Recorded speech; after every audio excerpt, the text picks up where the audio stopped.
Hello, friends and bees, and friends who are also bees, and welcome to this week's Indie Thursday stream. Gosh, it has been a while since I streamed. I've also just set up my new headset, and it is very insulating. I can't hear myself in the slightest, which is very odd.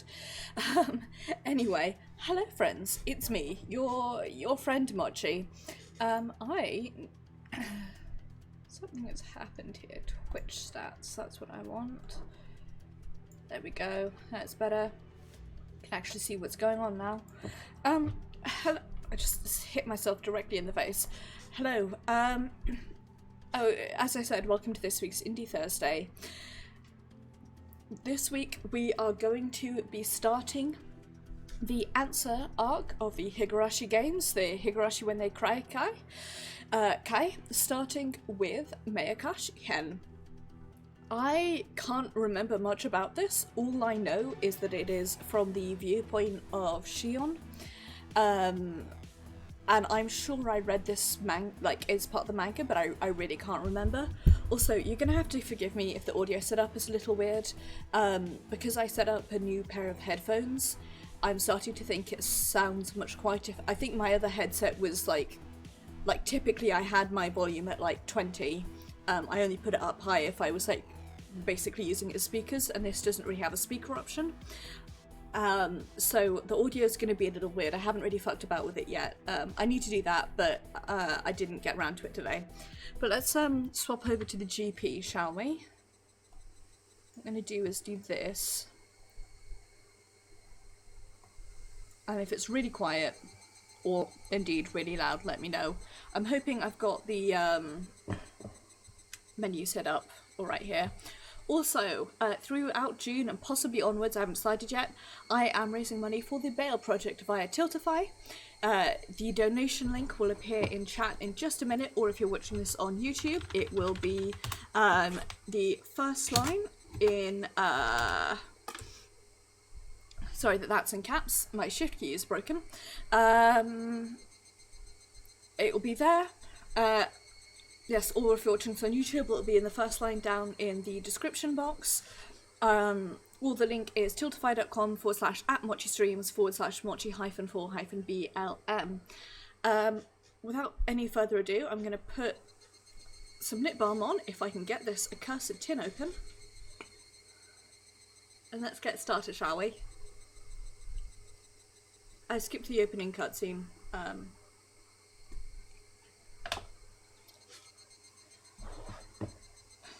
Let's just get started. Dramatic song time.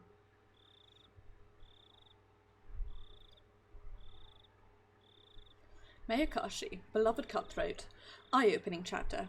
Welcome to the world of Higurashi when they cry Kai. We finally reach the halfway point. From the viewpoint of the protagonist, trying to find the truth behind the tragedy that unfolds. The difficulty is very high. It won't be easy to comprehend the motive of the perpetrator. I hate that noise. Why does it insist on that noise? The voices and ends. Do you want to see the choices? Prompt choices and highlight correct answers. We'll go with this. And then at some point I will choose the other ones and get the bad endings in my own time. But for now, we'll see the other choices, but just get through to the good ending. She dropped her beads in the sand, so the girl cried. For 100 years the girl searched the sands. They might be in the ocean, not the sand, so the girl cried. For 100 years the girl searched the ocean. They might be in the mountains, not the ocean, so the girl cried. How many years will pass before the girl wonders if she really dropped them? This is a work of fiction. Just in case you didn't know. 7 keys were attached to the keychain. Without knowing which key was the correct one, I had to go by instinct and try every key, one by one. By the way, I should say, in terms of voices, I'm going to read out in my normal voice, but for when Shion's doing dialogue, I'm going to do my Shion voice. I'm not very good at differentiating voices, but I try and have sort of some difference. So I will do my Shion voice for dialogue, but for just like thoughts, I'm going to use my normal voice, because if I do my Shion voice, I will hurt my throat beyond all recognition. Without knowing which key was the correct one, I had to go by instinct and try each key, one by one. On average, I'd reach the correct key within 3.5 attempts. I'd be fortunate if I could open the lock with the first 3 keys, and I'd be unfortunate if I didn't. I had to think of the worst case scenario, getting the right one only on the very last attempt. I fought with my nervousness. My head ached from it. I put the key in and turned it. I just needed to repeat that small procedure several more times, but I couldn't stop shaking. Damn. Even a 3-year-old kid can do something this easy. So am I more childish than a 3-year-old? Whatever, I don't care if I'm clumsy. I just need to try all these keys. Even in the worst case scenario, the lock will open on the 7th try. No way. Reality isn't always the same as math. What happened was worse than my worst case scenario. None of the keys worked at all. Could feel the blood draining from my brain. Did I get the wrong set of keys? No, I definitely see marking that says this set is for this door. Am I just reading it wrong? Should I go back to the key cabinet to look for the right one? That would mean a great loss of time. Just by being here, I'm already risking so much. Something that could ruin everything might happen at any moment. If I can't open this lock, do I have to go back to the administration office? If there were no other choice, it'd be a waste of time spent another second here. The administration office wouldn't necessarily be empty at this time. Somebody might come in. I won't be able to look for the right key if that happens. I stood up quickly, as if electrified.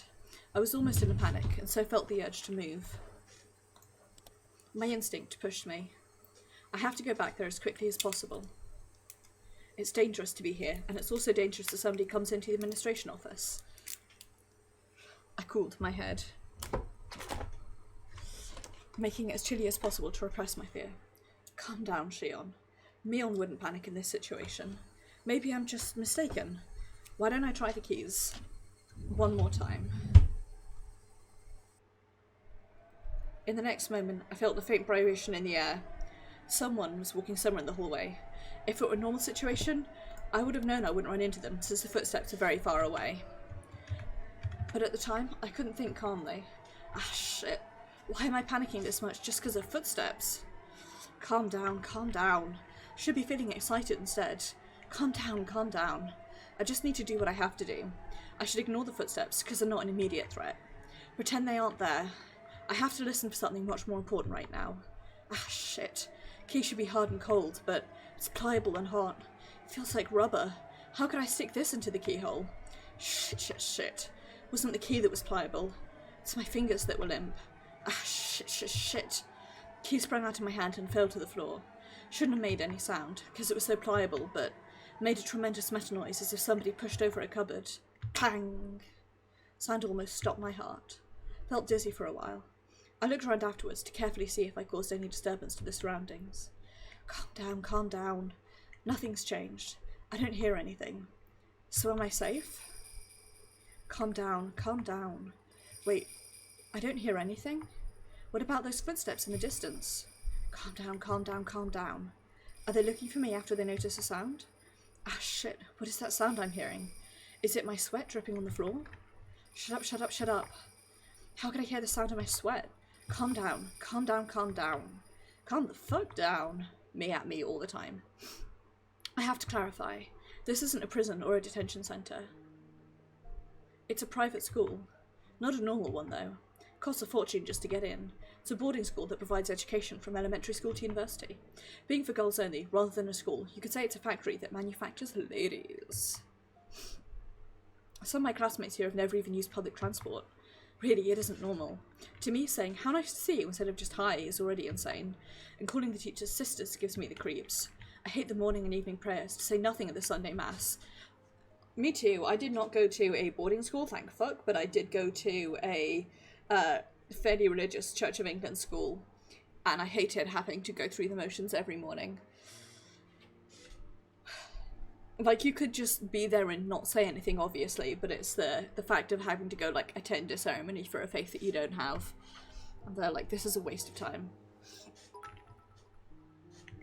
Hi, Eris! Thank you very much for the bits. It is very much appreciated. I hope you're doing well, Eris. I hope you're having a good day. You've not missed much. All we've had is the intro where Shion apparently trying to break out of a boarding school.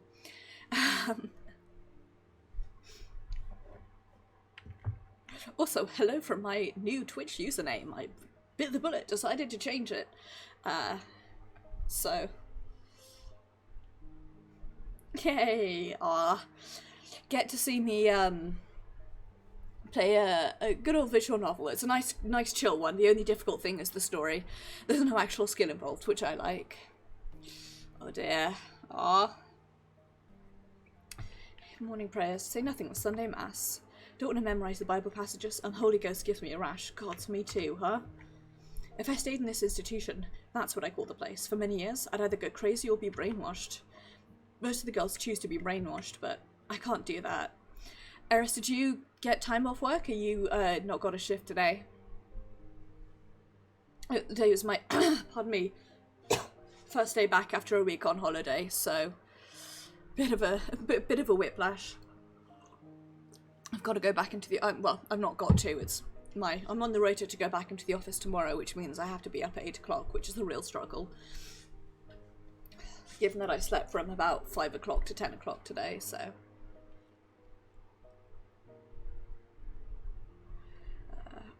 Most of the girls choose to be brainwashed, but I can't do that. After all, I was more impressed by the political schemes and international trade behind religious propagation than by the love of God, which the Bible teaches. Nice. Ah, well, I'm glad you're able to be home. That's good. Because of that, I've been treated as a problematic child from the beginning. Hashtag your child is problematic. Experienced lots of disadvantages as a result. Realised that quickly, so I superficially pretended to be normal. However, I got tired of acting, so I started to reveal my true self from time to time. Became a problematic child once again. People started to treat me differently once again. It's fun to misbehave, but it wouldn't do anything for me in the long run. So why did I act that way?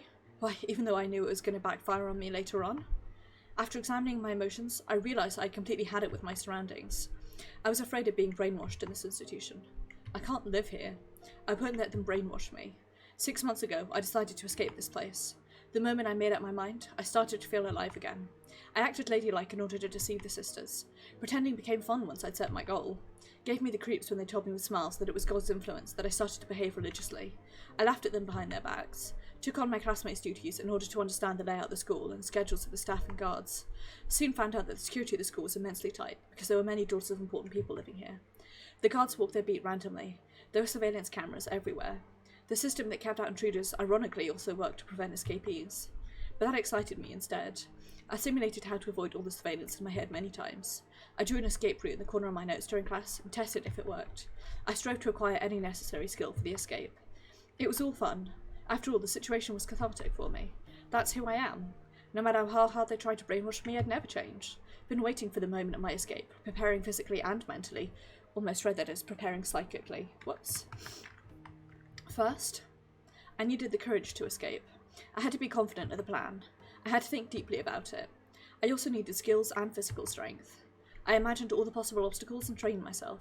It was funny because I was finally able to enjoy gym class, even the long distance runs. I needed a perfect plan, as well as the physical strength and skills necessary to execute it. Also supported by those things, I needed determination. I made sure that I had all I needed and executed the plan. I decided to plant a seed in school before the appointed day. The seed was a rumour that one of the male teachers was having a relationship with a student. I won't go into the details now, but that can turn into an enormous problem in this school. Didn't happen at my school, I don't think, but it happened at friends' schools, and at least one incident of it happened at my brother's school as well, which I don't know if the students ever found out about. I know because a good friend of mine teaches at my brother's school, and she was telling me about it, but apparently the guy was also buying teenage girls cigarettes, which was rather less egregious than his other sins, but anyway, I'm just distracted because the setting here is the same as the hotel from book 4. Anyway, the school is limited to girls precisely because their parents want to avoid these kind of problems. Those parents are mostly important people from various positions. If the romance was a fact and was leaked to the public, the principal would have to commit suicide in shame. In fact, even that might not be enough. In the world of girls, rumours spread fast, especially when they're separated from boys and are obsessed with dirty thoughts, so this kind of rumour goes around really quickly. The sisters try to get rid of that kind of rumour, and they warn the students not to be swayed by it. But apparently they're the ones who are most swayed by these rumours. This means that I managed to make them furtively deal with something shady, without contacting families or the authorities. So if I disappeared in these circumstances, it'd look like I ran away with some teacher. All the male teachers would deny it, of course. However, the school wouldn't believe what they said so easily. After all, there's a dirty rumour going around. By the time the school finds out about my escape, after they eliminate all the other possibilities, I'll be somewhere safe. I tried hard to spread the rumour that I was involved in the forbidden romance as widely as possible. Sisters questioned me a few times, but since the romance was something I'd made up, they couldn't find anything. No matter how hard they tried, they couldn't find any evidence. After 3 months, I was certain I created a solid foundation. I swapped after-dinner duties with my classmates so I could adjust my schedule on this day. I was even able to fill them with suspicion about me by doing that. Now they'll definitely suspect I ran away with some male teacher. Tonight was the night. God, my computer's so warm. Every time my knee brushes against it, it starts to get burnt. Ugh. Time for me to sit like a gremlin. I began my chores after dinner. After lights out, somebody will find out about my disappearance. My generous roommate would probably wait about 10 minutes before she reported me to her sister, but no longer than that. I had about an hour tops, but that's enough for me. I took a step off my regular route. That was the first step towards my great escape. I calmed down and thought, the key shouldn't be wrong. This lock is old and firm. Isn't it possible that I put the right one in, but the lock was just stiff, and I only thought I got the wrong one? I realised that my nervousness was making me clumsy. The gloves that I'm wearing to avoid leaving fingerprints must be getting in the way too. I should try the keys one more time. I picked the most probable one and gently inserted it into the keyhole. It's stiff. If I twist it too strongly, I might break the key. The moment I thought of giving up, I felt something on my fingertips. The key worked! I slowly opened the door. I could hear the crickets. I don't have to hesitate now, but somehow I'm reluctant to step outside. I can still make excuses up to this point. It might look awkward, but I still can. But if I take a step outside now, there can be no excuse. If the guards find me, they'll take me to the office immediately. There have been escape attempts before. That's not really so strange. Don't think I'm the only heathen here. It's understandable that there have been people before who couldn't fit in this place. So the school is well aware of the possibility of escapees. I've heard rumours about what happened to those who were caught while attempting to escape. I don't want to believe any of those stories, though. You see, all the school's horror stories involved students who attempted escapes. Whatever. Bring it on. Is my audio... Why is my audio dead?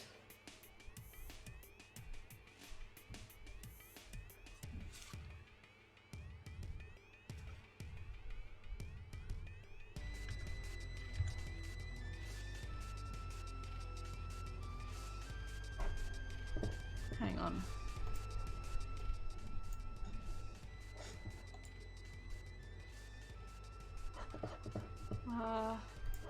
Let me test a thing.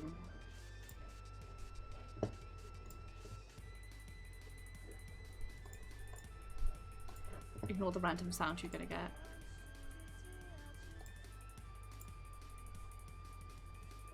Audio's happening, it's just not happening in my headphones. 1 second.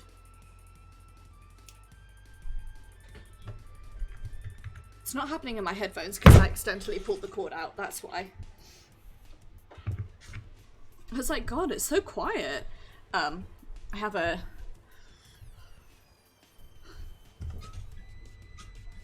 That's better. Had to fuck about with cords. I accidentally kicked something when I moved. Right. Whatever. Bring it on.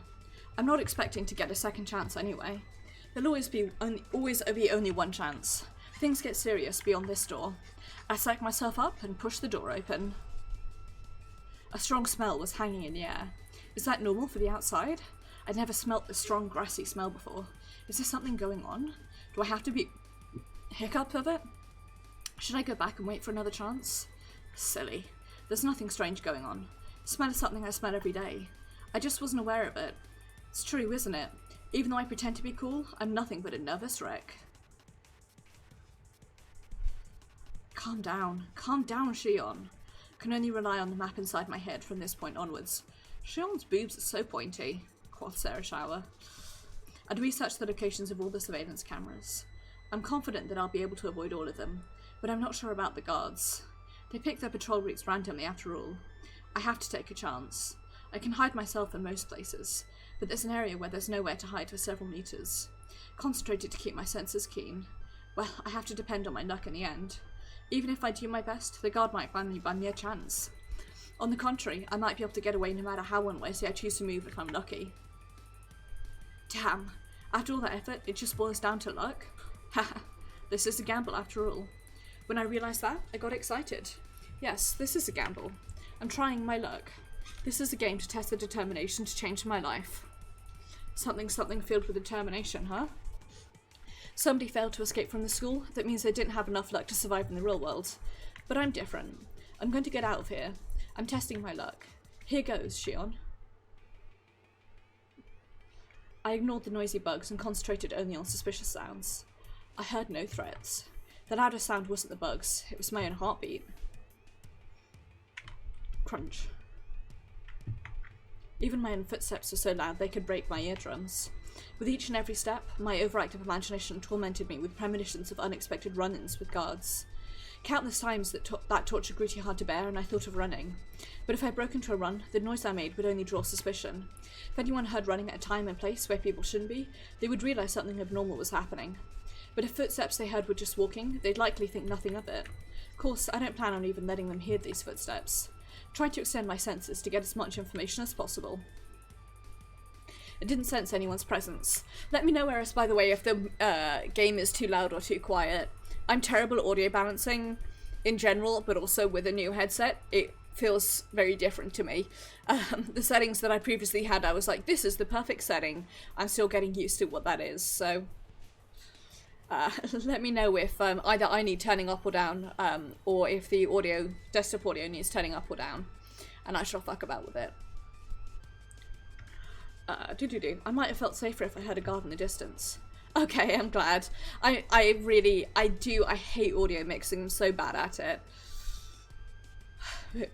I'm worried that my senses might not be keen enough to detect everything. Somebody might be right behind me, without me being aware of it. I didn't want to make any noise, so I stopped from time to time. It's like I'm constantly fidgeting. To stop or to run. Something within urged me to choose from either one. I can't choose to stop. I have to keep going quickly and stealthily. I'm already risking so much just by being here. Running, of course, would be absurd. I know that. The urge to run continued to bug me. My head was filled with those thoughts as I went through this dangerous territory. I succeeded in passing through without running into anyone. Couldn't help but sit for a moment and exhale the rotten air from my lungs. My negative thoughts vanished quickly. Just a little more to go. Just a little more. Just through that bush over there is the fence that separates this place and the outside world. Once again, I strongly felt the urge to run. I suppressed that desire and carefully tackled the final step. The beautiful-looking fence didn't seem designed to prevent escapes. While I was worried that someone might see me climbing up the fence, it fortunately didn't happen. It's even possible that this fence might have a touch sensor. It's too late now. Doesn't mean anything now, since I'm already climbing up. From the top, the fence seemed about 7 feet high. I have to go down carefully, just like when I climbed up. I knew that logically, but I couldn't think that way anymore. I chose to jump off with no hesitation, and then broke an ankle. I don't know, I have no idea if body weight has anything to do with it, but I am certainly heavy enough that jumping down 7 feet would break an ankle at the very least. In fact, falling off, not jumping off, but falling off something from probably maybe at most 6 foot high, I landed on my wrist and broke it. So, of course I regretted my decision during the fall. Got scared because the flight was longer than I expected. I didn't land beautifully. I fell onto my butt. But there was nobody around to laugh, and I didn't have time to be embarrassed. I looked around to see if anyone heard my landing. Even the crickets weren't interested in the sound I made. I felt relieved. Looked at my watch. 5 minutes till 8 PM. It was just a 15-minute escape. Putting a number to it really made it obvious how short it had been. Looking back, most of the time I was just asking myself questions and hesitating. Guess I worried too much. But I can't be too relaxed just yet. There's no guarantee that I fooled all the cameras. This place isn't a bank. There won't be a fire alarm going off even if the guards did see me. It's possible they're rushing this way right now. Can't enjoy the air of freedom yet. I hid myself in the darkness and waited. There's still time left until the rendezvous. I'm enjoying this music, I have to say.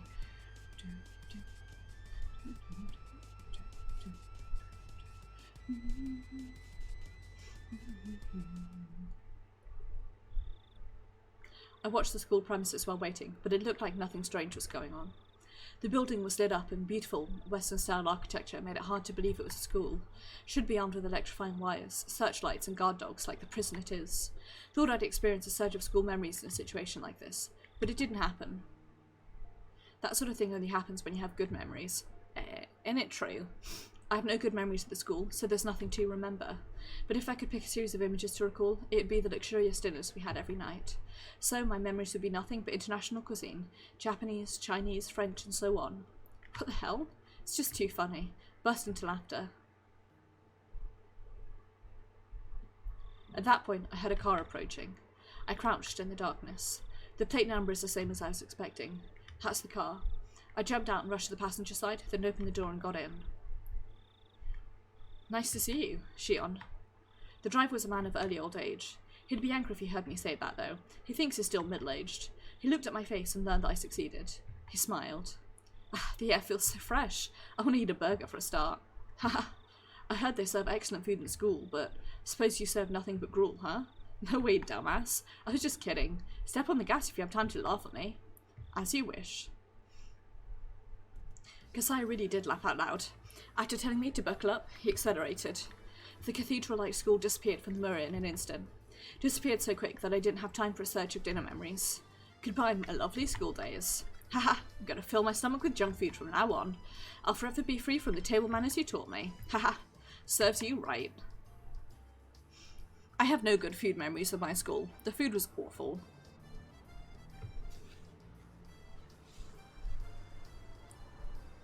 Didn't realise the car noise was in-game. I was about to be like, a loud motorcycle for a flat that doesn't face the road. As we drove, the scenery began to change. Soon we were surrounded by vast fields of crops and few streetlights. It reminded me that this was just the countryside of Japan, not Europe. Are you hungry? Would you like me to stop somewhere to eat? That's okay. I already ate. I lied. I'm actually a bit hungry. Didn't eat much at dinner to avoid slowing myself down with a full stomach.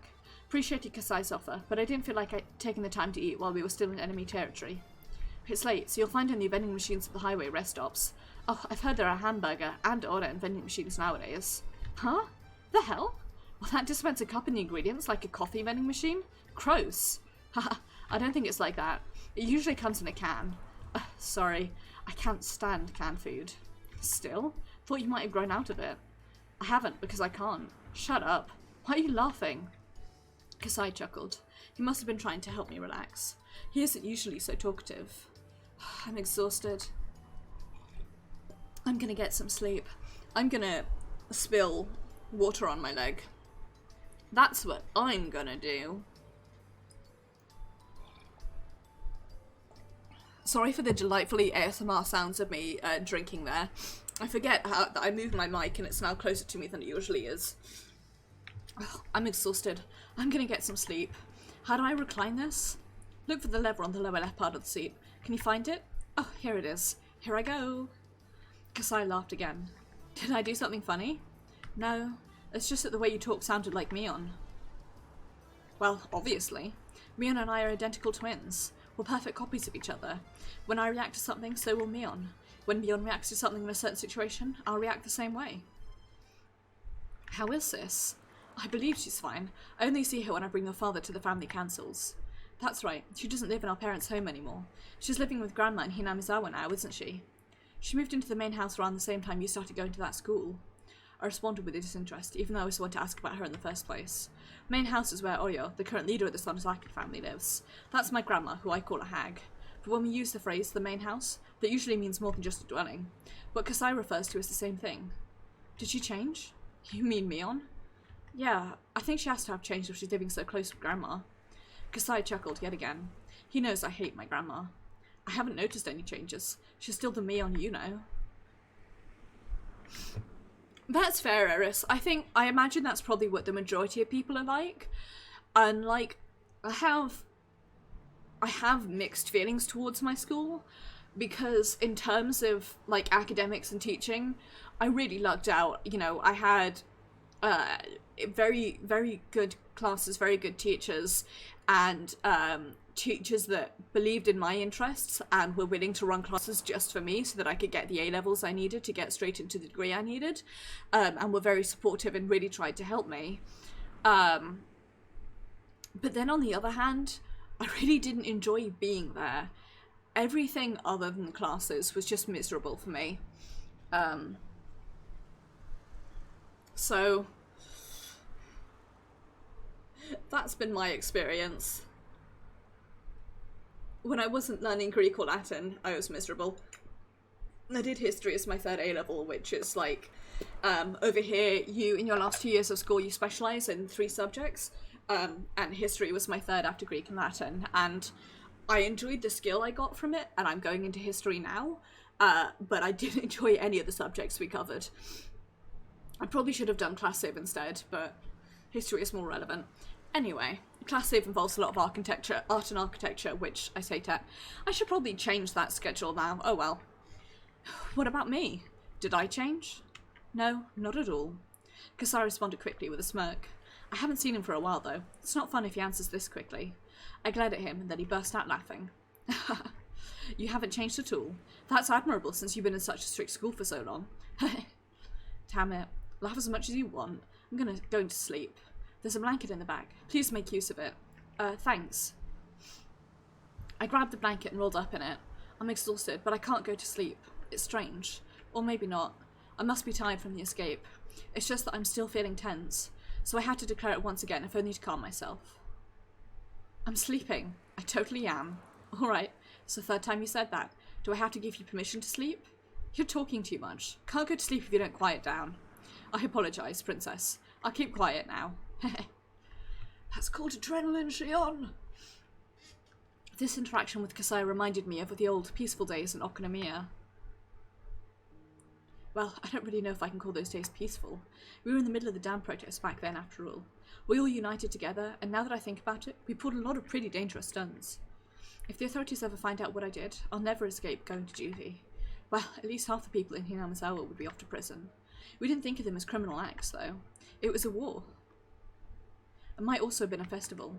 A festival where every person in Hinamizawa joined together in protest. It was a struggle, but it was also fun. It was fun to throw stones at the SWAT team with everyone.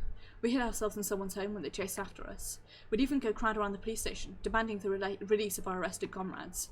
When we stuck into the construction site and sabotaged it, it felt more like we were playing at war than conducting one. I got so excited back then. I felt united with my fellow members, even though they were strangers to me, and that memory warms my heart. Yes, the way it felt back then was like helping everyone to carry a sacred palanquin through the village, getting all sweaty and exhausted together, until we all collapsed face first on the ground and shared our excitement and cheers with unfamiliar faces over tea. I was just a kid back then.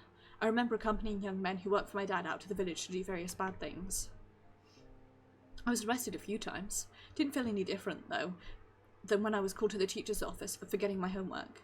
The other villagers were furious about the dam project, but for those of us who were kids at the time, it's a pretty fun memory. All that came to a sudden end a few years ago. It wasn't only the power of the protest that ended the dam construction project. The Sonozaki family and my dad's organisation had worked secretly in the shadows. This is top secret information in the Sonozaki family, but it said they may or may not have kidnapped the Minister of Construction's grandson. In order to blackmail him, they did.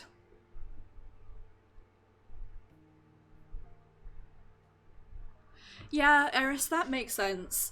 I have dysgraphia, which is like dyslexia but for writing.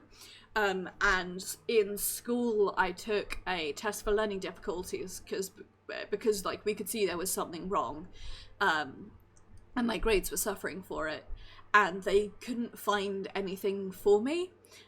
They let me, in my school exams, they let me like type up all of my exams anyway,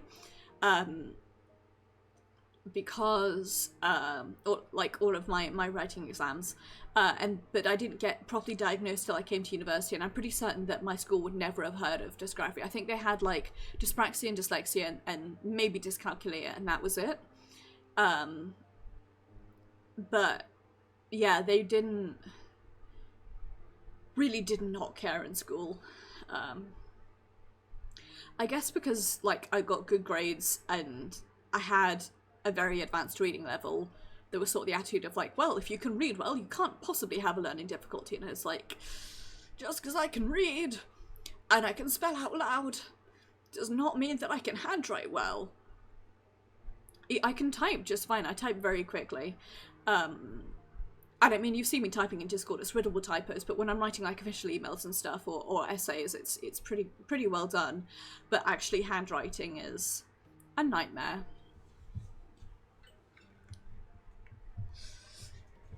Oh, I'm sorry about that. I know the feeling. It's awful though, it's odd.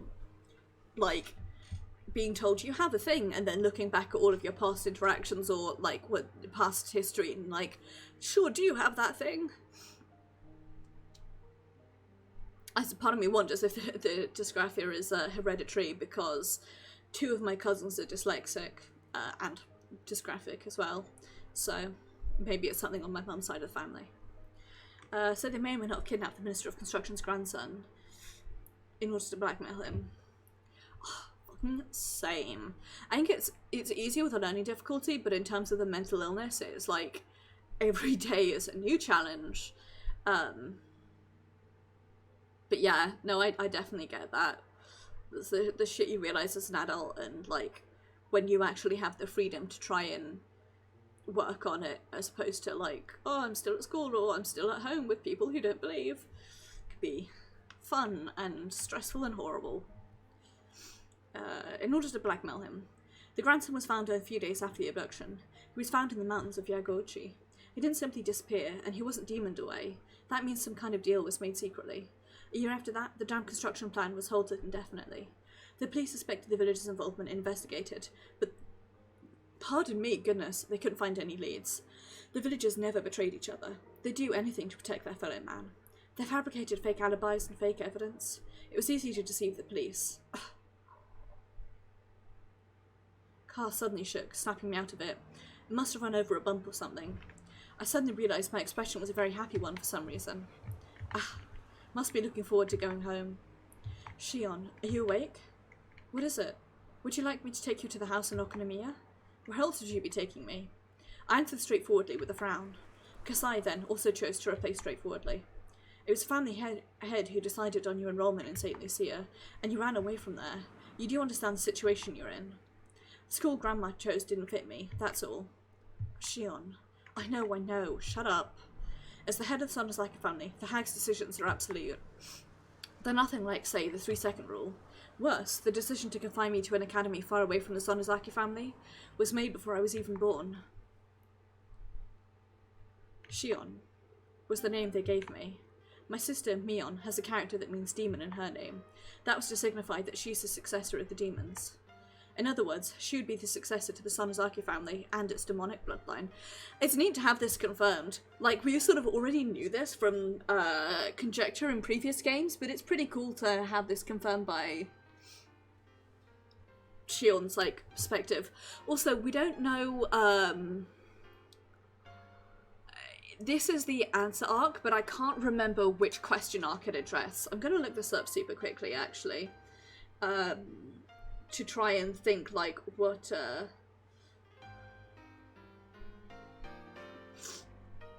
story I should be thinking of. It is the answer to Watanagashi. Okay. So this is the answer arc to Watanagashi, which is book 2, which is the one where Shion was introduced. And the one where we break into the storehouse together and then lots of people die. And it's blamed on Mion. I'm about to sneeze. If I sneeze, I will probably got a nosebleed, and then I will swear a lot because I don't have any tissues, so I'll have to go to the bathroom and get some. Yeah, Mion has the character meaning demon. In other words, she'd be the successor to the Sonozaki family and its demonic bloodline. My name, Shion, has a character that means temple in it. This means that I was destined to take the veil and be confined in a temple. Thinking of that reminds me how much I hate this name of mine. For starters, the person known as Shion is an abominable being to the Sonozaki family, because it meant the family had 2 heirs. I don't have to cite the countless historical examples to explain. It's easy to imagine how that could prove troublesome for succession. According to our long-held family traditions, one of the twins was to be strangled to death right after birth. Unbelievable, isn't it? What that means is that I have to be grateful just to be alive and breathing to this day. I heard the hag actually put her hand around my neck right after I was born. I don't know what exchange took place in that moment. Maybe some brave relative of mine managed to get her to stop. Or maybe she was in an extremely good mood that day. They don't try to strangle me. We're twins. There are no apparent differences between us. But the first one out of my mum's stomach was named Mion, and the second one that drew the short straw and got named Shion. Everyone else was desperate to tell us apart, but we sisters just found that awfully ridiculous. There wasn't any difference between us. No one could tell us apart, even if we only swapped hats. We wondered why all the grown-ups were trying to see the differences. Well, our fun as twins didn't last forever. One day, they created an undeniable, clear distinction between Mion and Shion. Mion went to the main Sonozaki house to live with a hag and learn how to become the successor, and I was to be confined at St. Lucia's. I have no objection to sister's inheritance. I used to be jealous, but now I feel that having to learn about and follow the traditions would just make me tired. I even feel sorry for Mion, so I'm not going to be a threat to the family, even if I'm back in Okinomiya. But the hag doesn't seem to think that way. She thinks of me as some kind of evil omen. That's why she wanted to keep me away from her. That doesn't matter to me. I don't want to see her face either. I don't care if she doesn't allow me to enter Hinamizawa. She can charge me 10,000 yen per step if I take there. But I want her to let me live in Okinomiya, where I grew up. When I was little, I was in Hinamizawa, but I don't remember it much, and I'm not very attached to it. I do have good memories of my elementary school days in Okinomiya. The town isn't very sophisticated, but I kind of like it there. If you go back to Okinomiya, somebody from the family will notice you, and then they'll report you to the main house. Are you worried that Grandma will hear about me? Haha, might be a problem. I hope you understand the situation. What, Kasai? You telling me to go back to that awful place? No, I'm not. What I'm trying to say is, you want to know whether I'm prepared or not? I just hope you understand what might happen. Well, I know what you mean. You'll be held responsible for helping me escape if things go bad, right? You should caress your pinky finger where you can, Kasai, before they take it away from you. Heh. You should look forward to being rolled up in a futon mat and thrown into Onagafuji's swamp in that case. Ah, maybe they'll send you to the torture room in the garden. I heard there's a big torture room in the main Sonozaki house. I've never seen it, though. I heard they used to torture and kill the enemies of the village in there. It's just awful, really. It's not actually in the house. It's underground. I hope I don't end up as a victim of that place. Okay, okay. Everything's gonna be alright. You really resemble your mother. In the way you take chances, I mean. That's normal. She's my mum. Haha. My dad and mum will be furious if they find out about my escape. I'm more afraid of them than of the hag. I don't want to go into the details, but my dad is part of the Yakuza. Again, good to have that confirmed. He's in charge of the organisation which covers the Shishibone area. He's in a very important position. So is Kasai here. He's an old friend of Dad. He really trusts him. I don't know if this is true, but I heard Kasai used to be very aggressive, though he's gentle now. I also heard he has tons of scars. He was in charge of a few large areas, but after he was injured badly in a fight, he retired. Now he's my dad's consultant, aka drinking buddy. He was my caretaker in my childhood, and now I feel like he's my butler. First, I thought my dad asked him to supervise me, so I hated him. But in time, I started to feel like he was on my side. This is just a hunch, but I think Kasai used to be in love with my mum. My dad, mum, and Kasai were in a love triangle. Then my dad took the lead in the end. Kasai couldn't leave my mum entirely, so he stayed around as Dad's friend. I can tell that from the way he acts. He's seeing my mum in me. That's why he says I look like my mum every now and then. Kinda gave me the creeps at first, but he isn't a bad guy after all. He's actually pretty funny. I only found that out after I got used to him.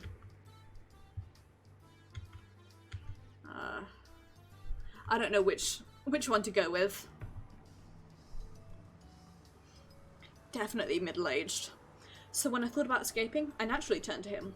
I contacted him in the early stage of my plan and arranged to meet him today. You could call him a conspirator. It's not surprising he's worried about my return to Okinomiya. Considering the rules and traditions, cutting off his pinky finger isn't too far from reality. I might be rolled up in a futon mat and thrown into the swamp for real, though. Even so, there's only one place for me to return. I'm going to Okinomiya and nowhere else. That's my hometown. This might be kind of a homesickness, but I don't care what it looks like. So what are you going to do? The Sonozaki family is everywhere. Well, I'll lay low for now. Somebody sees me, I'll tell them I'm Mion. Haha. Then what? Then, after things calm down a little bit, I'll start talking to my closest relatives. I know they'll be on my side. I know some people who covered for me when I had a fight with Dad once. I see. You're trying to create a fait accompli so that the Sonozaki main house will have to accept you later on? I hope that works. It will. There were many people who opposed the idea of enrolling me in that school.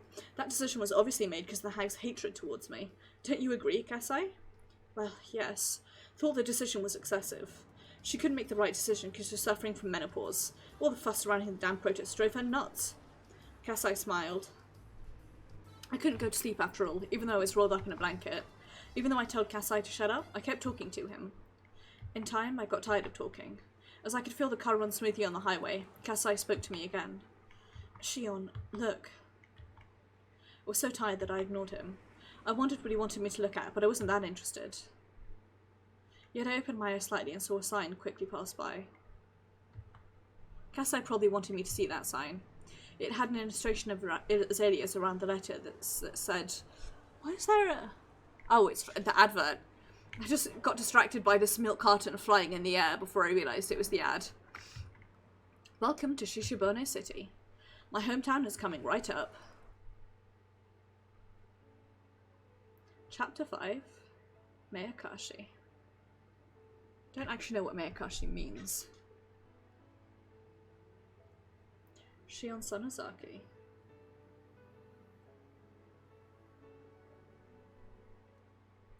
Keiichi, Mion Sonozaki, Rika, Reina, and Satoko.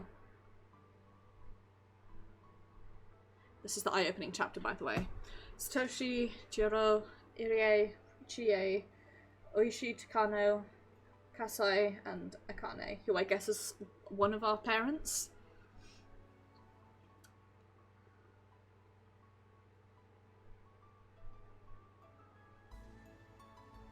I like this. It feels much more...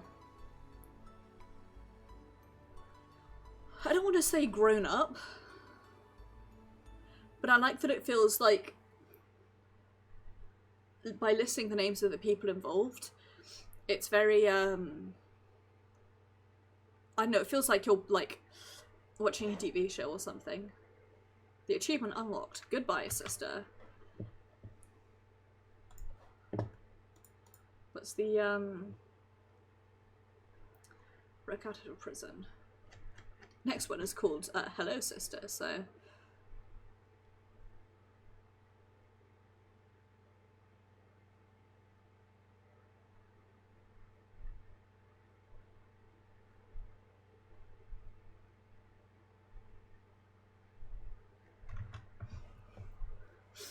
I'm reading the achievements and it's absolutely spoiling me, but whatever. The notebook's beginning. June 1982. Satoshi Hojo disappeared several days after the Watanagashi festival. There were 3 possible reasons for his disappearance. One possibility is that it was an accident. Dead bodies sometimes end up in irrigation channels a few months after hit-and-run accidents. But since the police did a thorough search of the area and hadn't found his body, this possibility seems small. The second possibility is a self-motivated disappearance. Satoshi has been living in dire circumstances. His close friends actually heard him imply he might run away. The police thought he skipped town after killing his aunt. That seemed plausible, considering that aspect, but the police arrested another person for the murder, so this hypothesis must also be considered false. Last possibility is that he was involved in the series of mysterious deaths in Hinamizawa. It's also occurred the curse of Oyashiro-sama. He fell victim to it and disappeared. Unless Oyashiro-sama's occult power is actually verified, this curse must be the act of humans. It's only natural to assume that Satoshi was made to disappear by someone's will. So the question is, whose? My suspicion has always been that he intended to run away after killing his aunt, and then fell victim to something. I wonder possibly if it was actually he fell victim to the Sonozaki family who disappeared him as revenge for the fact that he killed his aunt, but it wasn't the planned killing. In book 3, we kill the uncle, or try to kill the uncle. Keiichi try the uncle, even though it's not the one presumes planned killing. So I wonder if maybe he was made to disappear by the Sonozaki family as a result of that. The possibilities are quite limited. The culprit is either a member of the Sonozaki family, a member of the 3 families, or one of their many relatives. The police can assume that easily. I need to think beyond that. Who did it? How did it happen, and why did it have to be done? Why did Satoshi fall victim? What was the motive? Who gave out that order? Who actually did it? Mastermind, the culprit, and the truth are all in reach of my grasp. Maybe I'll find them right behind my back. But even so, I can't reach everywhere. There are paths on my back I have to make an effort to reach, clenching my teeth and cracking my joints so that the tips of my fingers can barely touch them. The truth is hidden in places like those. I'm writing this because I need to organise my thoughts and memories. Nobody will read it other than myself. But if somebody does, that means that either I threw these notes away because I no longer needed them, or I fell victim to the curse of Oyashiro-sama in the middle of my attempt to solve the mystery. If it was the former, that's okay. But if it was the latter, please, I want you to help me. Please help this powerless young girl.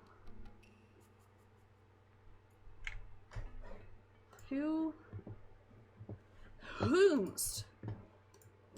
I sort of assumed it was Takano, but the phrase helpless young girl doesn't seem like a phrase she would use towards herself. So what do I know, huh? 1982. The 5th year of the series of mysterious deaths in Hinamizawa, also known as Oyashiro-sama's curse, 1 year prior to Keiichi Maebara's transfer.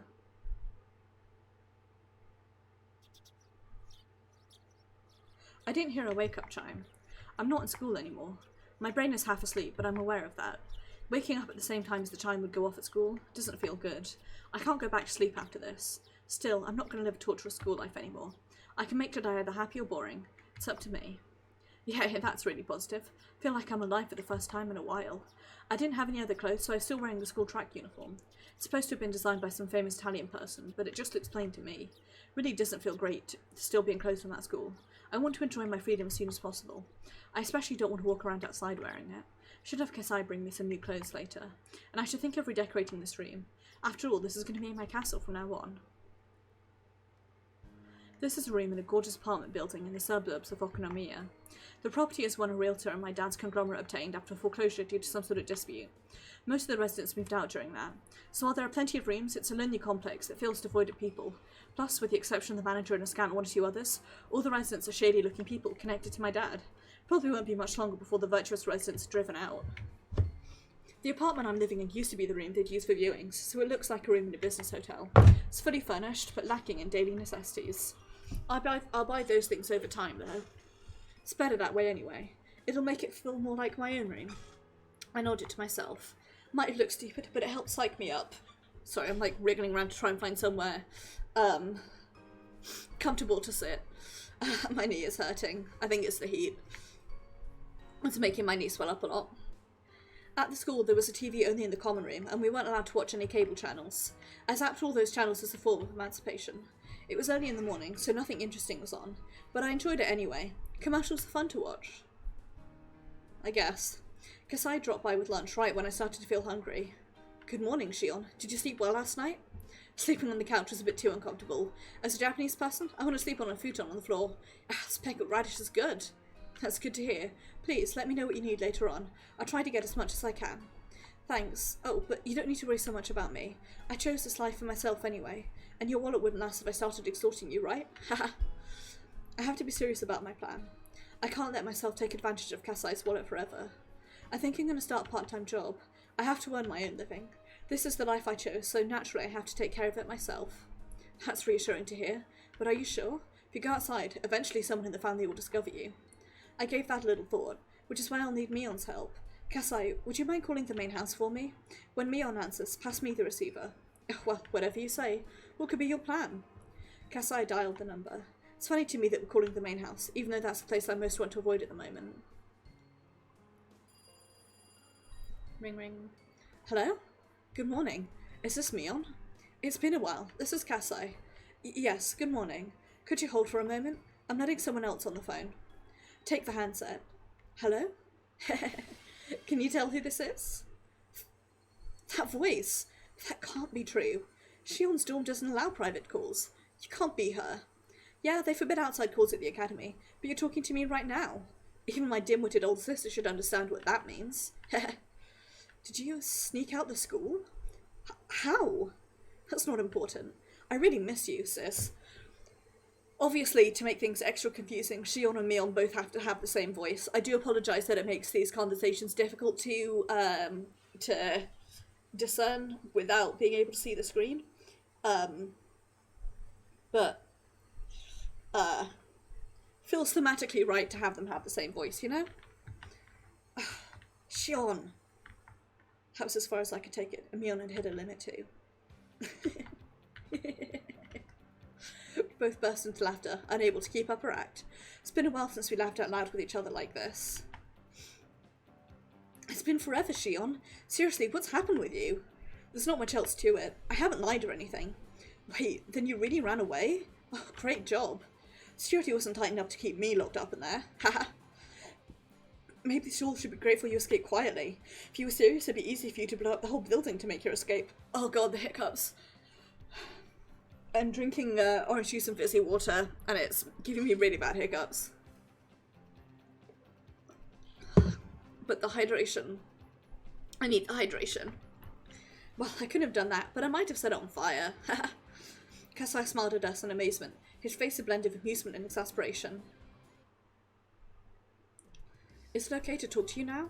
It's alright. Granny is out for a lesson. She's coming home later in the evening. That's good. We should get together and talk soon. Just over the phone for today, though. Okay. Did anyone report my escape to our grandmother? Nope. We've heard nothing. I passed along all the calls and guests for the main family now, so no news reaches Granny without going through me. I'm sure she doesn't know. Wow, that's awesome. You really sound like the next leader of the Sonozaki family. You know I don't like that. You should have taken my place. You're the one with the demon, aren't you? Well, keep giving it your all. I'll be rooting for you from the shadows. Anyway, that's not important now. You sound so indifferent. Well, that's okay, I guess. If you hear anything about me, give Kasai a call, okay?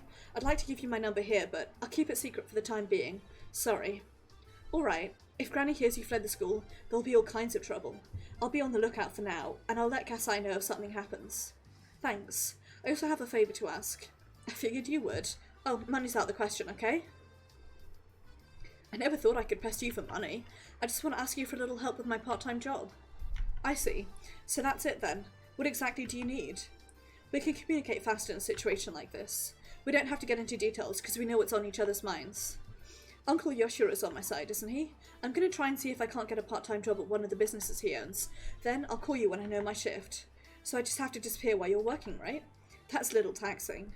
What are you saying, sis? You turning down your only sister's request? Seriously? Alright, I'll do it. I wouldn't want to see how you'd retaliate if I turned you down. Thanks. I'll buy you a cake from Schlanke Bertha's. I'll throw in tons of pretty tarts too. You know Mion loves the pretty tarts. Mion is the icon that we need. Shion. Schlanke Bertha closed last fall. Huh? Is that so? Yeah, the owner had a stroke. He reopened the store once, but he got sick again, so we had to shut it down. I see. That's a shame. I won't be able to eat their Mont Blanc cakes to my heart's content anymore. I was disappointed that my favourite cake shop closed down, but more so that this town has changed without my knowing while I was gone. It was kind of regrettable. Are there any other changes I don't know about? Yeah, there are some. I'll tell you when we meet up next time. Thanks. I'll tell you about my school life. Let's set a date. I'll call you. Alright, I'll see you then. Mion? What is it? How are you? I'm fine. I'm glad to hear that. I'm hanging up now. Okay, see you. I guess they started to hate each other. I feel like it's the love triangle all over again. I feel like Satoshi and Mion got along well, and then Shion, met Satoshi, inverted commas, stole them, and that's why Mion hates us.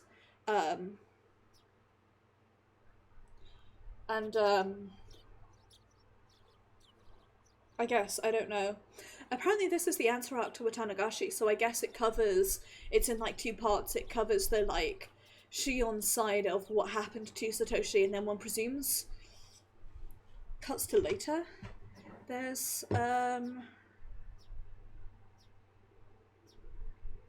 so we've got 1, 2, 3, 4, 5, 6, 7. So I think the first, hang on, 1, 2, 3, 4, 5, 6, 7. I can't count. So I guess the first 7 chapters are Satoshi. 2, 3, 4, 5, 6, 7. And then I guess the last 7 chapters are Watanagashi. I don't know. Let's keep going, shall we? I'm just chuntering to myself. Okay, see you. It's really been a while since I last talked to her. I put down the phone and heaved a sigh as Kasai brought in some tea. So how did it go? Do you remember... the voice is mixed up. So how did it go? Do you remember Uncle Yoshiro, who was in favour of me staying?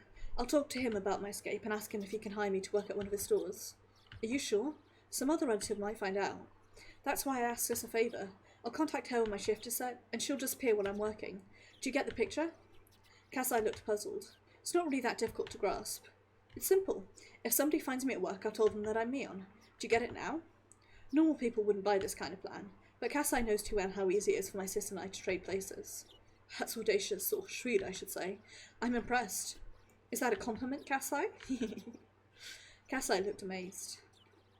If things go south, it'll affect him too. Considering the rules of my dad's profession, he won't be able to get away with just a mere apology. That's why he doesn't want me to do anything too risky. I think I have to make it up to him, since he helped me escape even knowing that risk. Free cakes at Angel Moore! Alright, no problem. If I find somebody talking bad about you, I'll beat them up. Thank you so much. I knew I could rely on you, Uncle Yoshiro. Uncle Yoshiro pounded his chest with his fist after offering me his assurance. He seemed glad that I turned to him first. Be happy to help, since I'm so impressed that you're trying to support yourself. If you were here for money, I'd turn you into your grandmother right away. What? Scaring me, Uncle? Haha. I knew he was reliable. He understood my situation straight away and promised to help. Manager, here's the shift chart. I'll put it here. One of the store clerks brought out a work schedule. There are many things I'm unfamiliar with written on it. So, how much can you work? Depends on our respective schedules. I hope I can get in when I want to. Hey, that sounds a little irresponsible, but I know you're in for a difficult situation. I'm depending on Mion for my work. Our schedules have to match. Of course, Uncle Yoshiro understood that, but he also knew he couldn't afford a selfish part-timer who only works when she wants to. In the end, he decided to hire me as an office helper, not an official worker. As a temp, I wouldn't have a work schedule. My uncle also decided to pay me out of his own pocket. It's fine as long as I can make enough to support myself. Sure. I expect to get what I'm paying for, okay? And don't call me uncle in the office either. Alright, manager. Thanks for hiring me. Good, you get it. Haha.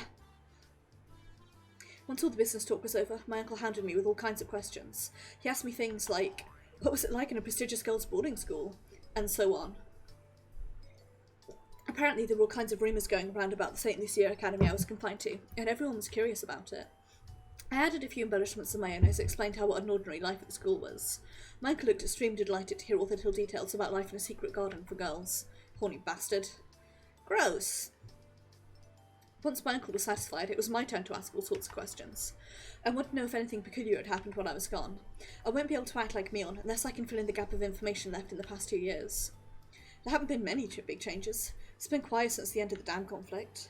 I went to the academy only a bit after they froze the project. There was still a bit of tension then. Even after they shut down construction, things were still tense because the project wasn't entirely cancelled, but the Onegafuchi Guardians disbanded about a year later. There was a big ceremony held at the shrine. That's when the dam conflict officially ended. That's right after I was imprisoned. Is everyone slacking now that the conflict is over? Haha, I guess you all had fun playing at war back then during the dam protest, didn't you? Try to imagine how much suffering the adults went through every time they had to come pick up the kids from the police station. Well, I can't deny that. It was like a festival for us. Uncle Yoshiro seemed exasperated at how differently kids and adults treated the conflict. Oh yeah, there was that dismemberment murder, wasn't there? The one where that fucking jerk of a construction manager got split into pieces. They still haven't caught the culprit behind that, have they? Did they finally catch him? Come to think of it, I don't think they've caught him yet, no.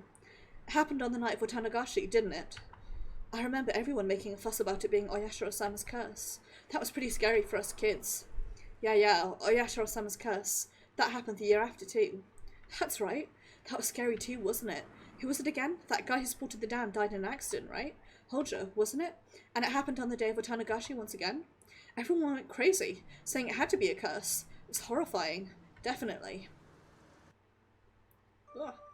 Construction manager everyone hated was killed and dismembered on the night of the Okinomiya festival. That incident, on its own, was more than intense enough for us kids. Worse, part of his body was never found, which made it almost a ghost story amongst us. We seriously believed that the severed right arm was roaming and such of the body it belonged to.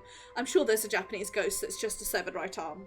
There has to be. There's Far Eastern ghosts for everything. Should I Google it?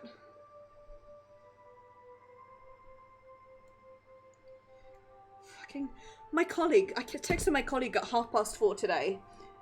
So 5 hours ago. He's just responded at 9:30. Christ alive, don't... If you're not going to answer me during the workday, don't send me texts. I've forgotten why I grabbed my phone now. Severed right arm was roaming in search of the body it belonged to. It didn't take long for the rumour of Oyashiro-sama's curse to become a topic of discussion amongst occult researchers and the like, considering the circumstantial factors. Even so, the rumour faded away after about a year. After the dam project was officially frozen, we held Okinomiya purely as a festival. But the curse struck again. The victim was a pro-dam activist who lived in Hinamizawa by the name of Hojo. He and his wife were on a trip when they fell from the cliff to their deaths. It was considered an accident. Technically, police were still searching for the wife's body. If I remember right, they never did find it, did they? Once again, the man most worthy of Oyashiro-sama's curse fell victim on the night of the Okinomiya festival. So the fuss over Oyashiro-sama's curse rose up again. Until then, Oyashiro-sama wasn't considered very important. At least in the world of us kids, it was just the name of the object of worship in the shrine. Nothing more than that. I'd seen boys peeing on the archway, and I once stuck my head into the offertory box. The existence of a god didn't matter much to us. But after 2 consecutive occurrences, the kids no longer doubted the existence of a curse. We were all shaking in fear of Oyashiro-sama. Everyone suddenly became interested in the old stories about him too. We quietly listened to musty old stories the elder had to tell, and we started genuinely believing in the tales of Oyashiro-sama's miracles, which any of us would have laughed away before. Oyashiro-sama's rules were awfully simple and clear. Enemies trading into Hinamizawa will be cursed. Villagers leaving the village will be cursed. What defined the village was terribly vague. Were we never allowed to leave Hinamizawa village? Was going to Okinomiya still safe? I suppose that leads to the question then, is Shion cursed because she left the village even if it was against her will? Because Okinomiya is sort of adjacent to Hinamizawa and is often sort of considered part of it by the ties that the Sonozaki family have to the area and the fact that a lot of Hinamizawans shop there. So is Okinomiya like an extension of Hinamizawa? And if Shion is cursed because she was sent away, that then leads to the question, did the grandmother, did Oreo intentionally curse her? I don't know. I don't really... All we really know of Oreo so far is that she's the head of the family. The only interactions we've had of her have been the fact that she's pretty chill with Rika. That she was the one who ordered the release of the grandson, and Shion's perspective of her as a tyrant, so intriguing. Was going to Okinomiya still safe? Was a single step enough to be out? Was a 3-day, 2-night hot spring trip still safe? We kids tried to draw a line. It was decided in the end that if you had a house in Hinamizawa or Okinomiya, you were safe, and it was okay to go on trips if you had a house in either area. I know it's weird, but those rules were made up by kids after all. According to those rules, I'd be cursed since I lived at a boarding school in such a remote area.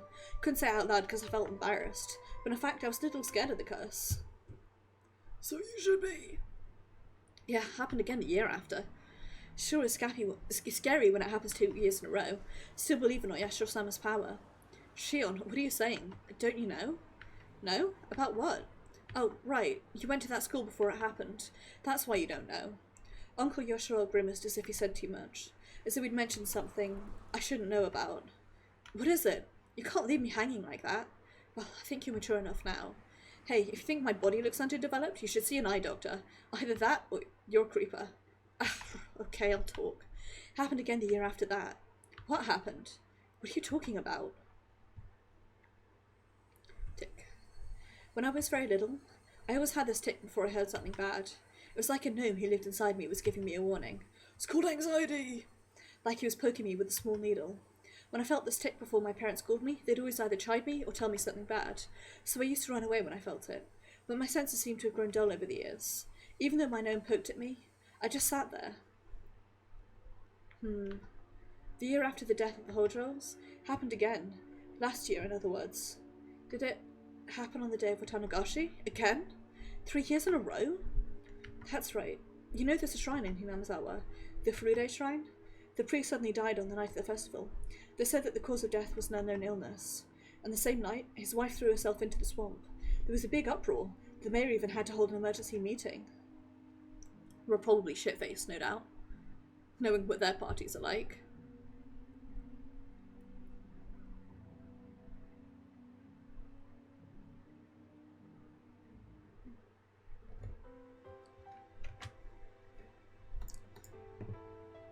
Sorry, I'm checking a thing. Okay. I don't think the bit about the illness is true, but his death was very sudden. The priest was busy preparing for the festival, and he'd gotten sick around that time, so I guess he died of a heart attack or something. But it's just crazy that someone died on the day of Watanagashi again. It's the 3rd time in a row. It's unbelievable that so many people have died on the exact same day. The coroner didn't find anything unusual about the cause of death, so nobody suspected that anything was wrong. But you're right that the whole situation is abnormal. Only the people who were likely to be cast died on the day of the festival. Must be something behind this. Whether it's a conspiracy or a curse, there has to be. I decided to meet up with Mion at the library near the Okinomiya train station. It's not that I don't trust Mion, but I don't want to let her know where I live. That is. Not many people use this library, so I won't see anyone from Hinamizawa here. It's very convenient for meeting someone in secret. After we discussed my life plan and work schedule, we moved to small talk. I've been away from this town for years. Things have changed. I asked Mion about those changes in detail in order to fill in the gaps. While talking about various things, I brought up what Uncle Yoshiro had told me, about Ayashiro-sama's curse. Even before I left town, the curse had already struck twice. The dismemberment murder on the first year left quite an impact. And the year after? I know what I forgot! Oh my god, I forgot my captions. Jesus Christ. Let me go turn those on quickly. This whole time I've been like, I feel like something's missing. Those closed captions. Lord, I am a fool.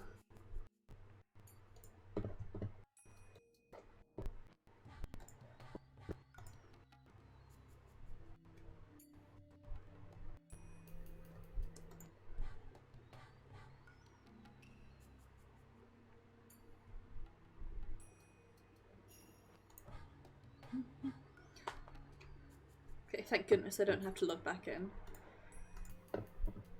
That's better. I'm having a nightmare logging in on my account at the moment. The pro-dam activist couple fell off a cliff on the day the villagers were enjoying the first Watanagashi festival since the dam project was indefinitely frozen. This one also left quite the impact. The evil construction site manager was punished, and the next year the traitor to the village met the same fate. If it had happened only once, people would have concluded that it was just a bizarre coincidence. But when it happened 2 years in a row, people were far more likely to believe it was a curse. I know up to that part, and after I left town, the curse struck again for the third time. Captions working? They are working. In terms of this, I wonder if possibly the Frudes were punished because they weren't upholding the rituals properly. Clearly, worship had declined over a long time, but presuming that it's a curse and not people, you wonder if, having got rid of, like, the head of the thing that causes the issue and then the head of the traitors, he then went to the head of the non-supporters, so people who lived in the middle, and if they were punished because they didn't worship him correctly, in order to get Rika to be the head honcho, given that she very clearly believes, and one presumes, has preternatural powers. After I left town, the curse struck again for the third time. People talked about the curse more intensely than ever, both in Hinamizawa and Okinomiya. I have to rethink this. Ayashiro-sama's curse has drastically gained credibility when I was away. It was still unclear with the first two incidents, but after it continued for 3 years straight, people's doubts changed to convictions. Even though the priest who died in the third year wasn't an enemy of the villagers, the fact that people in Hinamizawa didn't care for him much added even more credibility to the idea.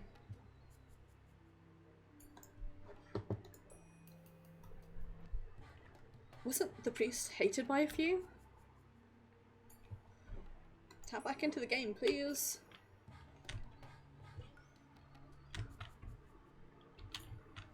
Can't change artwork anymore, I guess. Especially by the committee members. Yeah, they criticised him for being a fence-sitter. Toward the end of the dam conflict, the protesters were all taking aggressive stances.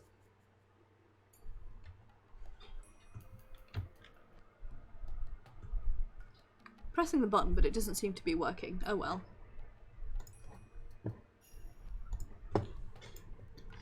They were all taking aggressive stances, so they didn't like how soft he was being. The priest looked strict and scary. The way he spoke was always so formal. But in reality, he was very warm and reserved. Maybe it's because he was a son-in-law, having married into his family. I'm sure the priest and his personality were the perfect fit for managing the shrine that was used for summer festivals and village meetings. But that gathering spot-style atmosphere of the shrine changed completely when the dam war broke out, and it became the headquarters for the Onagafuchi Guardians. Prior to the dam protests, hardly anyone worshipped Ayashiro-sama. Of course, the devout elders paid worship to him, but the average person treated a god like how you treat fortune-telling. Once the dam protests began, Ayashiro-sama was suddenly hauled out as a symbol of the village's resistance. Tracing the Ayashiro-sama faith back to its roots, it was an exclusive, elitist faith, that believed its members were descended from a holy ancestor, different from the masses at the foot of the mountain, and that those tainted masses should never come near the village. Of course, such self-centered ideology wasn't acceptable anymore in peaceful, post-war Japan, so this doctrine was abandoned over time. Still, that idea remained, and they trudged it back up to fan the flames of nationalism and unite the town against the dam project. With the revival of those ideas, things only grew more radical by the day, and it didn't take very long for the Onagafuchi Guardians to become aggressive. After that, we were in a state of war. 100 million, burning as one, kill the savages, want naught but victory. Adults and kids both were gnawing at the bit, avid to repel the foreign invaders. Describing it like that makes it sound kind of awful, like a reminder of the dark times of wartime Japan. But like I said before, for us kids it felt less like a war and more like a village-wide festival. Yet, despite calling it a festival, dissenters were treated coldly. The heartlessness lived up to the expression of wartime regime. The Hojo couple, who voiced their acceptance of the dam project in the midst of that atmosphere, were truly brave. Then, on the second year of the curse, they died in an accident, and everyone believed it was Oyashiro-sama's curse without question. Brave or unemployed! So they were branded traitors and enemies of the village. The Hojo couple fate was worse than just being ostracised as traitors. Everyone gave them the cold shoulder and talked behind their backs. The only person who didn't treat them badly was the priest. One presumes also perhaps because Rika and Satoko are friends. Or were friends? I think they're friends at the time. While the priest never objected to the anti-dam movement, he also never objected to the Hojo couple's advocacy for accepting the government's eviction and restitution to build new lives. Those unforgivable Hojos became a slogan as the three families, especially the Samazakis, united the village by turning them into scapegoats. So they must have found it very shameful to have a fellow member of the three families approve of that, especially when it was the priest at the shrine that had become a symbol for the dam protests. As central figures in Hinamizawa, the three families were the backbones of the Onagafuchi Guardians, and so a difference of opinion was undesirable, and the priest was never accused of anything. But secretly, people whispered that he was a heretic, that he was unfit to serve as Oyashiro-sama's priest, that Oyashiro-sama's curse would soon strike him down, along with other rumours. No worries, Eris. Take care. Why won't it let me change the artworks? Don't you think the priest was more mature than those around him? It's pretty cool, managing to keep his head and remain neutral while everyone around him grew fervent.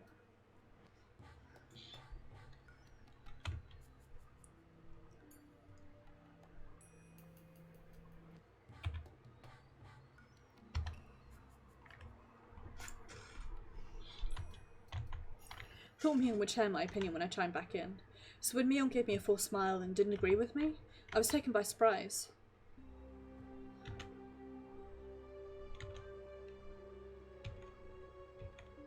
Okay, this is the artwork I prefer.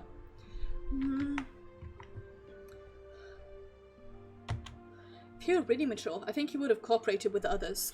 He should have appeased them. I don't mind the mouth.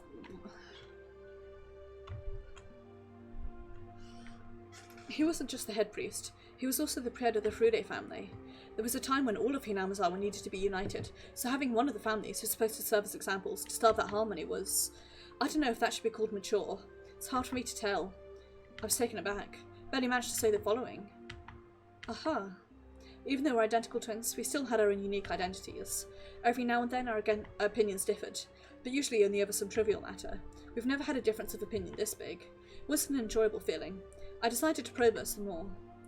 I don't really like that word you used, appease. What are you trying to say? Are you saying the priest should have thought of the village as a whole and kept his opinions a secret? Many people shouldn't assert the self before the whole? I'm not going that far. It's just, I thought that as a member of the three families, he should have acted more carefully. That's what I mean. Mion faltered a bit as my tone grew more like a cross-examination. I realised I was speaking a bit too harshly. What Mion expressed was probably the more mature opinion on our scale.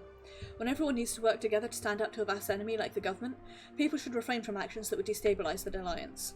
Writing it out and reading it now, I can understand that, but I wasn't mature enough to agree to such a totalitarian idea. Or maybe it wasn't me at all. It was Mion who made that mature judgment. We've been separated for over a year. I've been away from the town. In the meantime, Mion has been training to take over the headship of the Samazaki family. She'd been treated as such even before I was confined to that institution. She sat next to the hag in ceremonies and in meetings. She took her place when the hag was absent. But that was just it. We were never that different. Mion has become very like a successor since I've been gone. Aha! You sound like a grown-up now. She seemed to get what I was implying. Am I thinking like Granny now? That's good. You're the successor. You shouldn't think like the rest. You've definitely learned the art of ruling. I never learned anything like that. I'm just trying to act like her. You can do it easily too. I don't want to. It's your role. Well, don't try too hard or you'll tire yourself out. Didn't mean to be cold, but Mion seemed to take it that way. She smiled as if trying to pacify me. I smiled gently back at her. Sis, I mean Mion. What? What is it? A separation has always been tough. Our names, the places where we live, and our bodies. Mion looked down with a serious face, but then looked right back up. Maybe you think I'm jealous of that, but I'm not. We used to have some disagreements, but they were always small and forgettable. You don't have to feel sorry for anything. Up until birth, we were perfectly equal. Right after birth, we were separated by the grown-ups' priorities. I used to get mad about it when I was little. There's no denying that. But we don't have to start a disagreement over it. Mion seemed to understand what I'm trying to say. We each have our own characteristics, even though we're identical twins. Only we know the difference. We're also dependent on each other because of them. Mion seems more dependent. Probably it got loud again. Stick with 50 for now. I'm still working out the levels for this new headset. Mion seemed more dependent. She always worries about me. Somebody gave her a cookie, she'd divide it in two and give one half to me. Somebody gave her a candy, she'd wait until I said it was okay to eat it. On the contrary, I'm cold. I don't care about others if I'm satisfied. Put the candy in my mouth right away. I have to emphasize that I don't hate her, and I'm well aware that she loves me. We both know that. Mion must have been hesitating to put the candy of the successor in her mouth, and was waiting to see if I was okay with that. Do your best, Mion. I'll do my best. Is Shion too?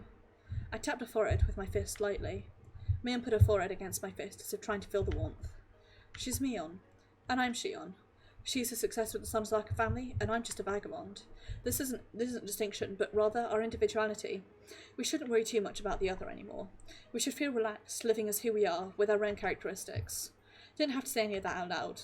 We can communicate by touch, just like this. Okay. Thanks, Shion. No worries, Mion. Let's talk to each other whenever we want to, like we've always been. That'll never change, okay? Okay. Okay. Mion kept nodding with her forehead against my fist.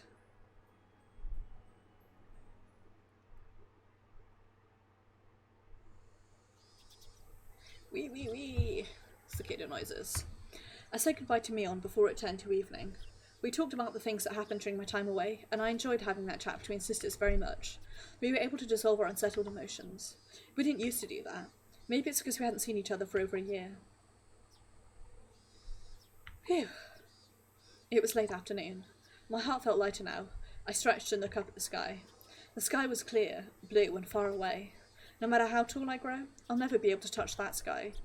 I'm Shion Sonozaki, a girl who escaped from the life she was forced to live. Nobody will praise me for what I did and for what I'm going to do, but this is what I chose. Aha! I can think maturely too. I psyched myself up. I should go shopping for dinner. Though I have guise help, I need to save money. I love junk food, but it'd be cheaper to cook. Ironically, the culinary classes from that evil school will come in handy. Why not go to the shopping district in Kamiyashiki? If I'm going there, then I need to take the other street. Well, I hope you have good food. I had to force myself to eat earlier because it is so warm here. The idea of eating was horrifying to me. But then I discovered that I had leftovers that I'd forgotten about from Tuesday night.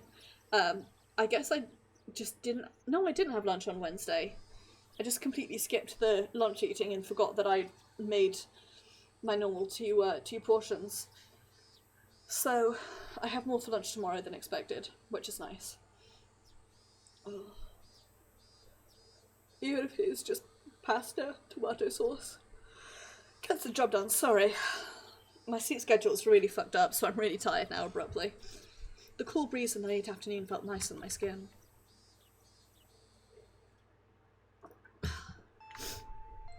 Kasai came to the door while I was putting stuff I bought back into the fridge. Wait a sec. I'm coming. Ooh, that sounds good.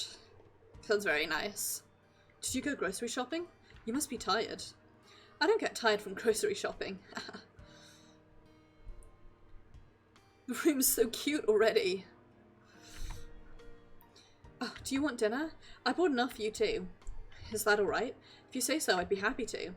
Guess I'd look curious about what I'd cook. You don't look like you believe in my cooking skills. You'll pay for that later.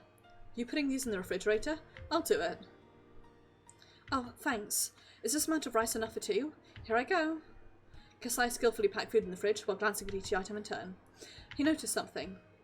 Shion, do you still hate canned food? I hadn't bought any. That was, of course, on purpose. Must be hard to avoid it. I know it's illogical. Maybe I could eat it if somebody forced me to. On second thought, I definitely couldn't. I feel really sorry. I know I was out of line then. Please forget about that story. Ah, shut up. Mention hang around in the kitchen. Go watch TV or something. Kasai chuckled and left. I know this sounds stupid, but I hate canned food. Somebody told me there was canned food in a meal I just ate. I'd throw it up. Started with a silly thing. Kasai told me a horror story when I was little. You know, one of those urban legends about meat made from an unknown source. I remember reading about this in great detail, and I cannot for the life of me remember if it was mentioned in this game or in another game that I was playing, but it's a pretty awful urban legend. Like those rumors about how there's worm meat mixed into burger patties or dog meat and beef bowls. Kasai had fun telling me one of those stories because of how scared I got. He had fun, but I obviously didn't. I even started to cry in the canned food section of a supermarket. That's how much I hated it. I don't freak out like that anymore, but I still don't like canned food. Since I don't like it, I don't force myself, and now I live my life naturally avoiding canned food. Tin tuna, white beans for adding protein to meals. Those are the only canned food I really eat. I don't like canned vegetables, they get very liquidy.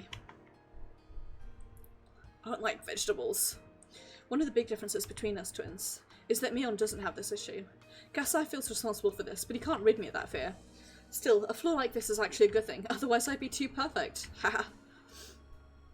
Kasai, set the table, would you? It smells good. Thank you for doing this. This is enough food? You can go to a beef ball place later on or something. And don't turn off the TV. I hate having dinner in silence.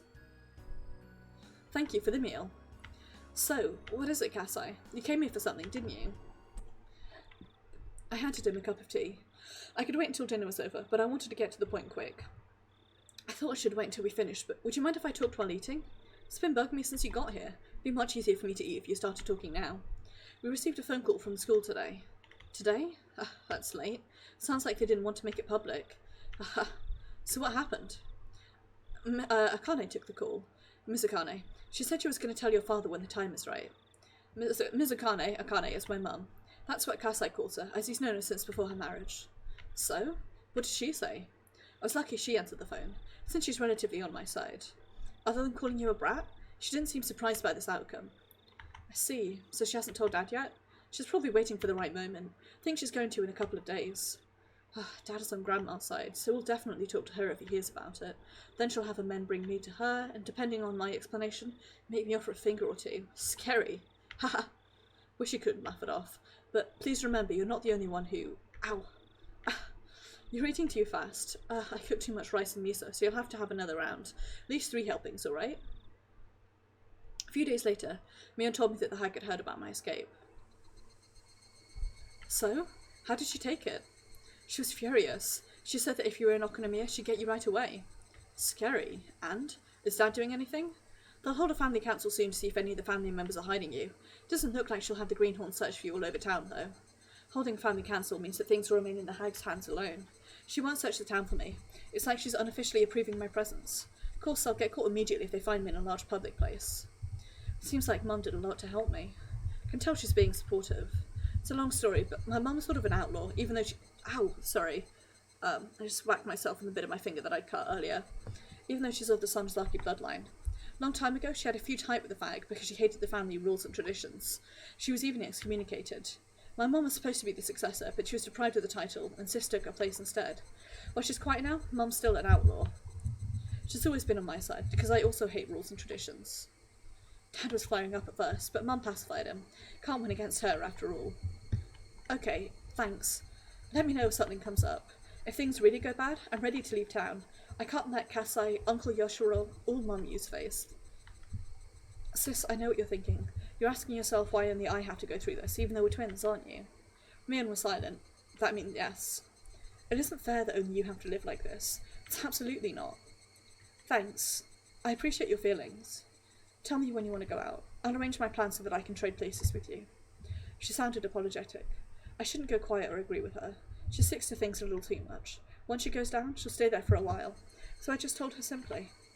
Thanks. That's really nice of you. Okay, I'm hanging up now. Talk to you later.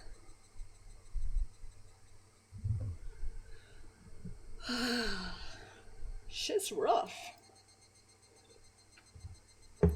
Shit really is rough.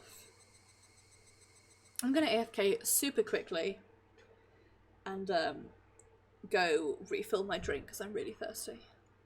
It's warm and I'm reading a lot, so I'm a bit like, ooh. Go on to the tips page.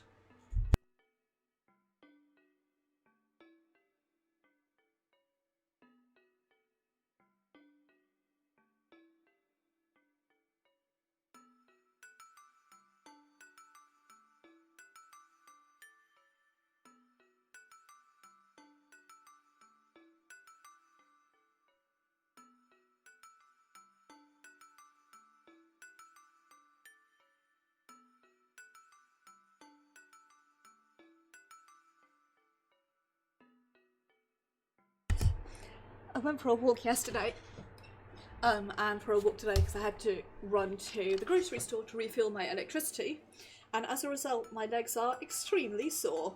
Oh fuck.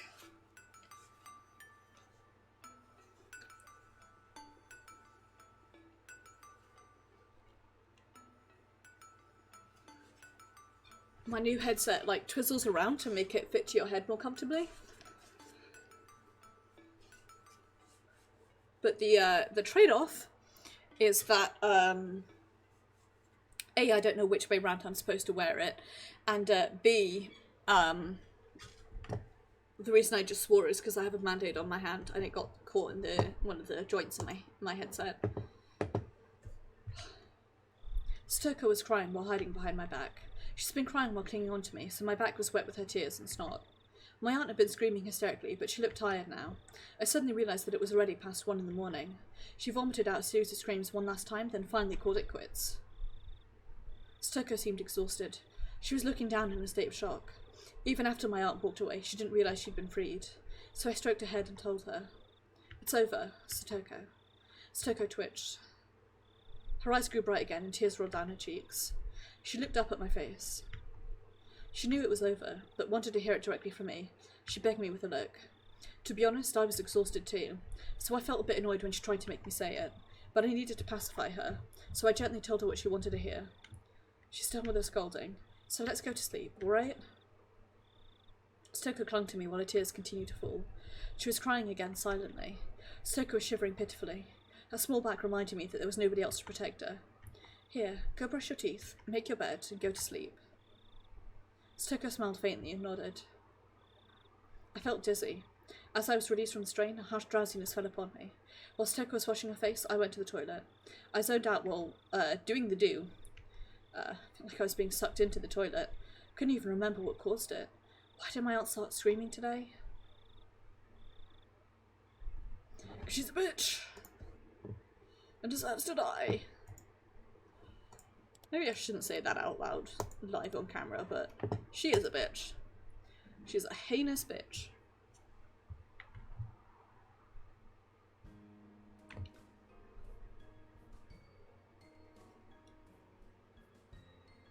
It's a very quiet afternoon as always. Since I can't go outside as myself, I have to match schedules with Shion when I go shopping. I've gotten used to it by now, so it's no longer a hassle. Because of this, I naturally have to buy things in bulk. Today I shuttle between shops and my home. I got this, I got that. Oh wait, isn't it a 100 yen sale today? Forgot this. Being in a good mood, I spun around with my arms spread out. Felt like a little whirlwind. My arm hit a motorcycle parked on the sidewalk. It obviously wasn't where it was supposed to be. Ow! What the? Who parked this motorcycle here? It gave it a kick with no hesitation. The 3 motorcycles lined up there in a row. They all fell like dominoes. It was a beautiful sight. This is fun, I thought. Being in such a good mood made me leave my guard down. I didn't realise that the owners of the motorcycles were right nearby. They looked pretty scary. They grabbed me by the neck and dragged me into a dark alley. Then they called me all kinds of names. Everything was happening too quickly for me to grasp what was going on. Fuck are you, bitch? What do you think you're doing, huh? Fucking bash your head in. Gah! Gonna pay for what you did. Whoa, they can't really talk properly. Didn't have a clue what they were saying. I had to translate the alien tongue into normal human words in order to understand. We are very upset because you knocked down our motorcycles. You should immediately pay for the repair and compensation. Yeah, that was probably it. That's our offer. What do you say? Be happy to listen to your opinion. Something like that? Whoa. Wouldn't, Sorry, I don't think I can continue interpreting. Huh? What you saying? I know what they're trying to say, but somebody has to warn them about the way they park the motorcycles. Wouldn't be fair to those who obey the rules if there were no punishment for those who disobey them. This is an accident, but it must also be God's will. But God, you can use me to punish these guys, but how will you compensate me later? I heaved a huge sigh. Of course, I wasn't afraid in this situation at all, because it wasn't a dangerous one for me. These three guys were yelling at the top of their lungs at a girl. They didn't look good doing it, and they had too many disadvantages. First, there was a difference in gender and the number of people. Even if I did something wrong, as men shouting at women, it did make them look like they were in the right. Added to that, there were three of them. It already looked like it was going to get violent. Second, the location. Taking a girl into a dark narrow alleyway is already a bad idea, and on top of that they're asking for money, not just an apology. Thanks to these facts, the public will be on my side, so this was a fight they couldn't possibly win. The only way for them to win would be to take my money before somebody finds out. Considering that, taking me to this narrow secluded alleyway might have been a smart move, since few people will find out about the situation. Huh, you listening or not? I knew how slim the chances of winning were. From the very beginning, they'd picked the wrong girl. I'm Mion Sanazaki now. It'd be foolish to mug her in Okinomiya. Soon enough, the people of Hinamzawa would notice me and gather round. They don't spare mercy for their enemies, no matter what. Punks didn't know this area well. If they did, they'd have known how silly it was to rob me on. Plus, the alleyway isn't always as empty as they assumed. This side street is a shortcut which local people frequently use on the way home. And the late afternoon, many people will be passing through here. Time had almost arrived. If I held off a little longer, the street would soon be filled with people. Then the punks would have to go away. I didn't have to do anything. I just had to wait in order to win. This was a simple fight like that. While they could hurl abusive language at me or lift me up by my collar, they weren't actually going to resort to violence. Cheers to the educational system for ingraining the ladies first mindset. But as a wicked person, I wanted to toy with them a bit, even though I could win this by waiting. I wanted to paint them as even more villainous and drive them into a corner that'd be harder to talk their way out of. That demonic desire was rearing its horns. I just had a really abrupt claiming for a Miller Lite corner. I haven't had one in ages. I don't typically get full fat yogurt anymore because it makes me ill. But boy howdy, am I ever craving some. Sorry for that aside, I was just thinking about how warm it is and how much I would kill for anything cool right now. Maybe I should get some ice lollies at the supermarket. Or get molds and extra juice to make my own. I wonder if that'd be cheaper. It probably is in the long run. Anyway. I don't know if I have room in my freezer. I don't need to act as the poor, helpless victim a little further. Like the pathetic, pitiful, tragic heroine everyone wants to sympathise with. In a case like this, I shouldn't start crying immediately, because they get nervous and draw back. If it were a truly threatening situation, that would work, but I needed something different here. Pretend to be strong at first. In fact, I thought, why don't I challenge them? And eventually I'd start trembling, my voice would fade and I'd get tears in my eyes. It'd be even better if I play the role of a strong girl who's slowly giving in to fear. Mion and I are probably the only ones who are capable of pulling that kind of stuff off. Well, I'm probably better than her. Why don't you let me go now? I already apologised. I talked back with a little hesitation. Am I getting tears yet? Yes. By the way, I've heard men can't shed tears on command. Feel sorry for them. 3 punks faltered a bit due to my sudden change in attitude, but they soon started yelling at me again. I had to keep it going. That way, they blatantly look like they're picking on a helpless girl. Please, forgive me. Oh, what you doing? What's with this girl, huh? I don't... Oh, maybe you should apologise like that from the start. Looks like they were laying off a bit. Did I overdo it a little? It'd be boring if they let me go now. At that moment... Cut it out. Don't you see her crying? Stop it. A boy around my age appeared. He was skinny. He looked weak. He looked younger than he probably was. He also looked smart. He bravely glared at the punks. The hell? Who the fuck are you? Fuck off. Punks turned away from me to face the boy instead. The boy looked a bit agitated when the punk started yelling at him. I guess Shion saving Keiichi the year after this. Also, I think the diary that we're reading is Shion's, is my guess, possibly?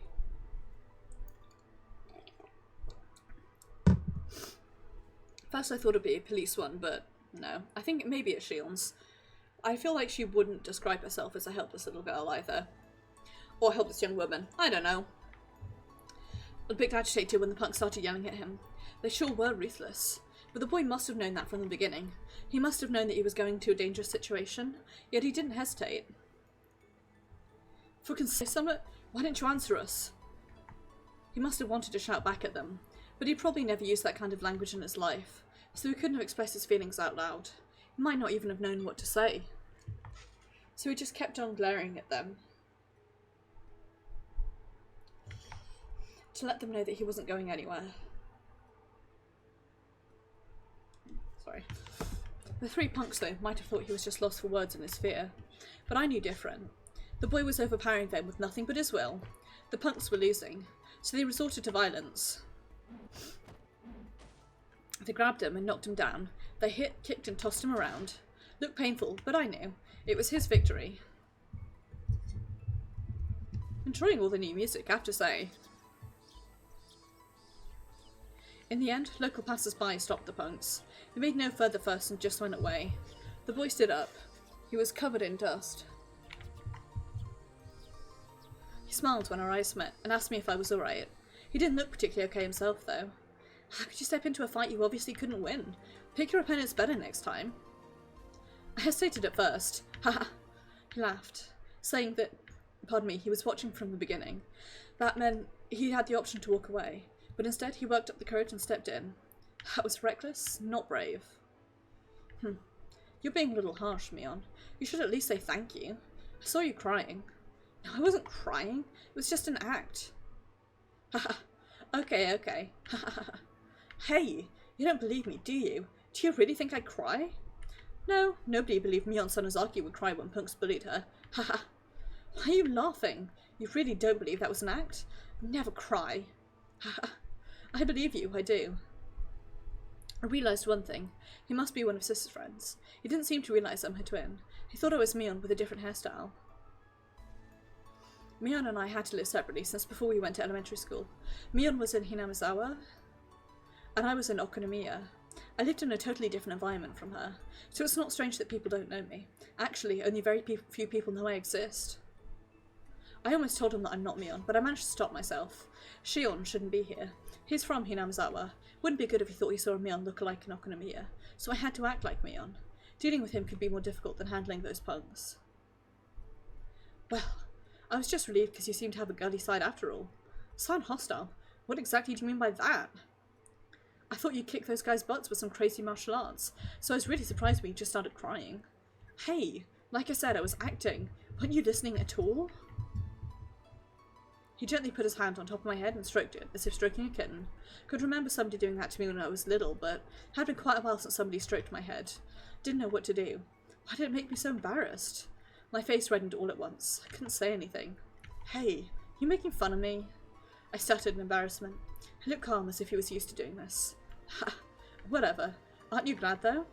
Glad? What do you mean? Well, you didn't get hurt. He smiled while he kept stroking my head. His smile looked divine. He wasn't going to stay for long. He'd already saved me from those guys, after all. Shion, you're in your feels! Well, I need to be going, so I should head off now. Okay. I wanted to go through all the steps of meeting someone for the first time, but he didn't. As far as he was concerned, he just saved a friend from danger and wanted to leave quickly to avoid seeming pretentious. He or Mion must be friends who knew each other well. So I couldn't bring myself to ask, what's your name? Mion's friend smiled once again. His smile looked refreshing as a clear blue sky. This time, he smiled a bit mischievously. I'm using my normal voice to read out Satoshi's lines the same way that I do for Keiichi, for dramatic effect, and also because I'm lazy, and if I can avoid putting on voices, I will. Not that you can really differentiate my voices, I don't think, but I can, and they hurt my voice sometimes.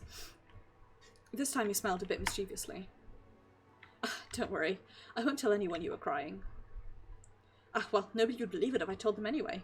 Nobody would ever believe that our invincible class president cried. Haha. He patted the dust off his butt once again. He walked back to the sunny main road, away from the dark alley. Then he turned around. See ya. In school tomorrow, I mean. Yeah, see you in school. He disappeared into the brightly lit street. Can you just sit in the gloomy alleyway? Could no longer see him. I was just staring absent-mindedly at the bright light. That was the first time I met Satoshi.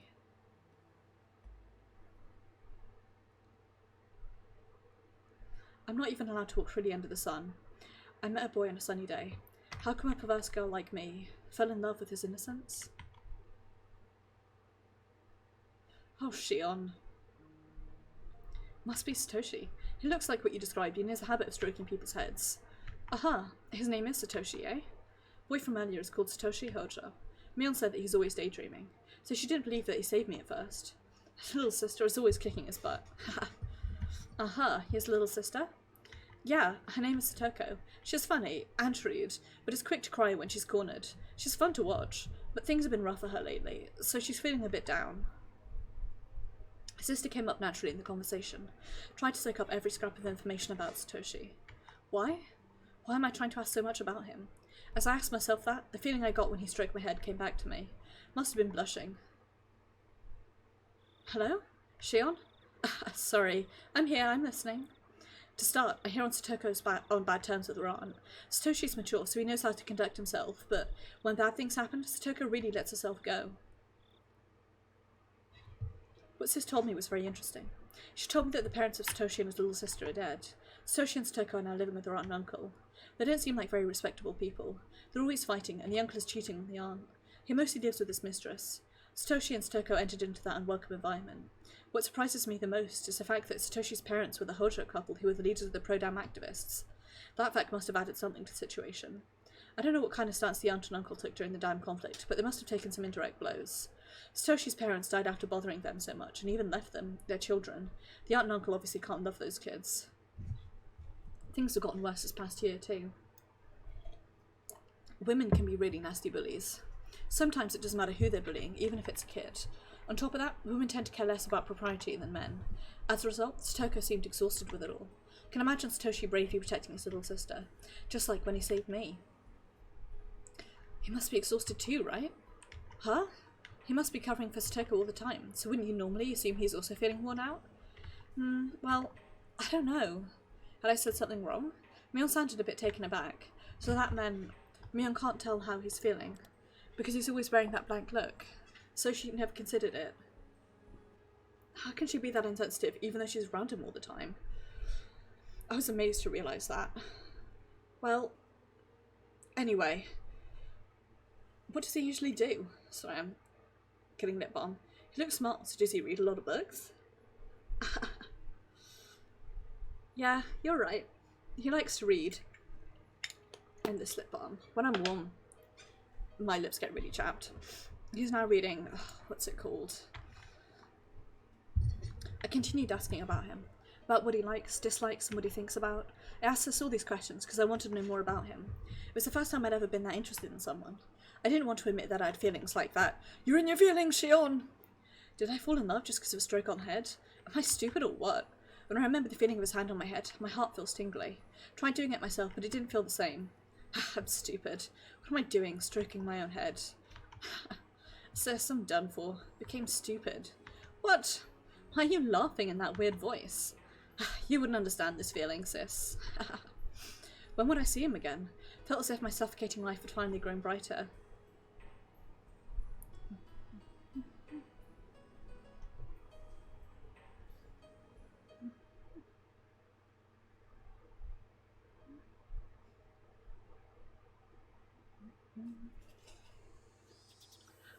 Ow.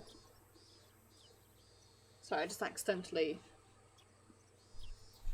pulled an earring.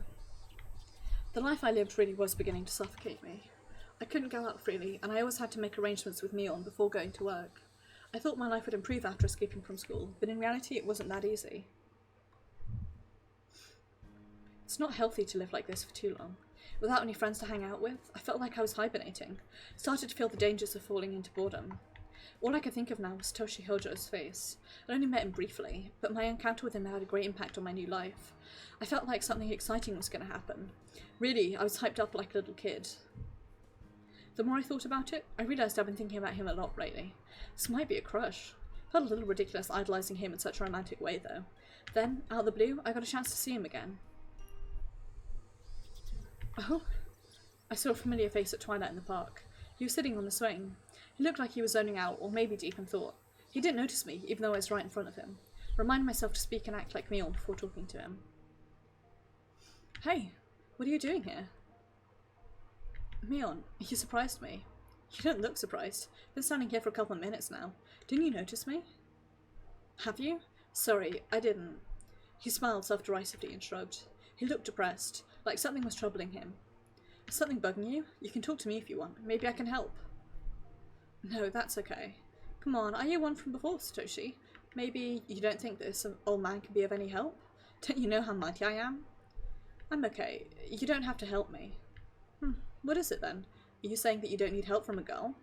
Thinking him unfair, I puffed up my cheeks in a sulky gesture. Satoshi noticed that and smiled. No, Mion. It's just, I messed up my swing when they needed me the most. I mentally rifled through all the information about Satoshi that Sis had given me. Why? Mochibot, why are you running that timer? That's not the right timer.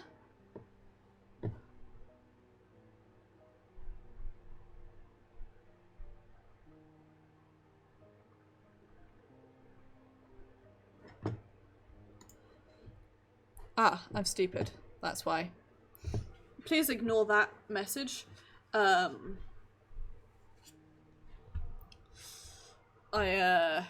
messed up Streamlabs. He doesn't look like much of an athlete, but apparently Satoshi belongs to a junior baseball team. They're called the Hinamizawa Fighters. Jesus Christ. I doubt he's very skilled, since I didn't hear much about his contributions to the team. Maybe that's why he doesn't tell many people that he's a member. Given how down he felt as a result of messing up, though, he must be fairly dedicated.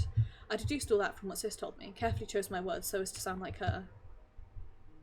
What? You feeling down just because of that? Hey, it's not that easy to get over, Mion. I pat his back while chuckling.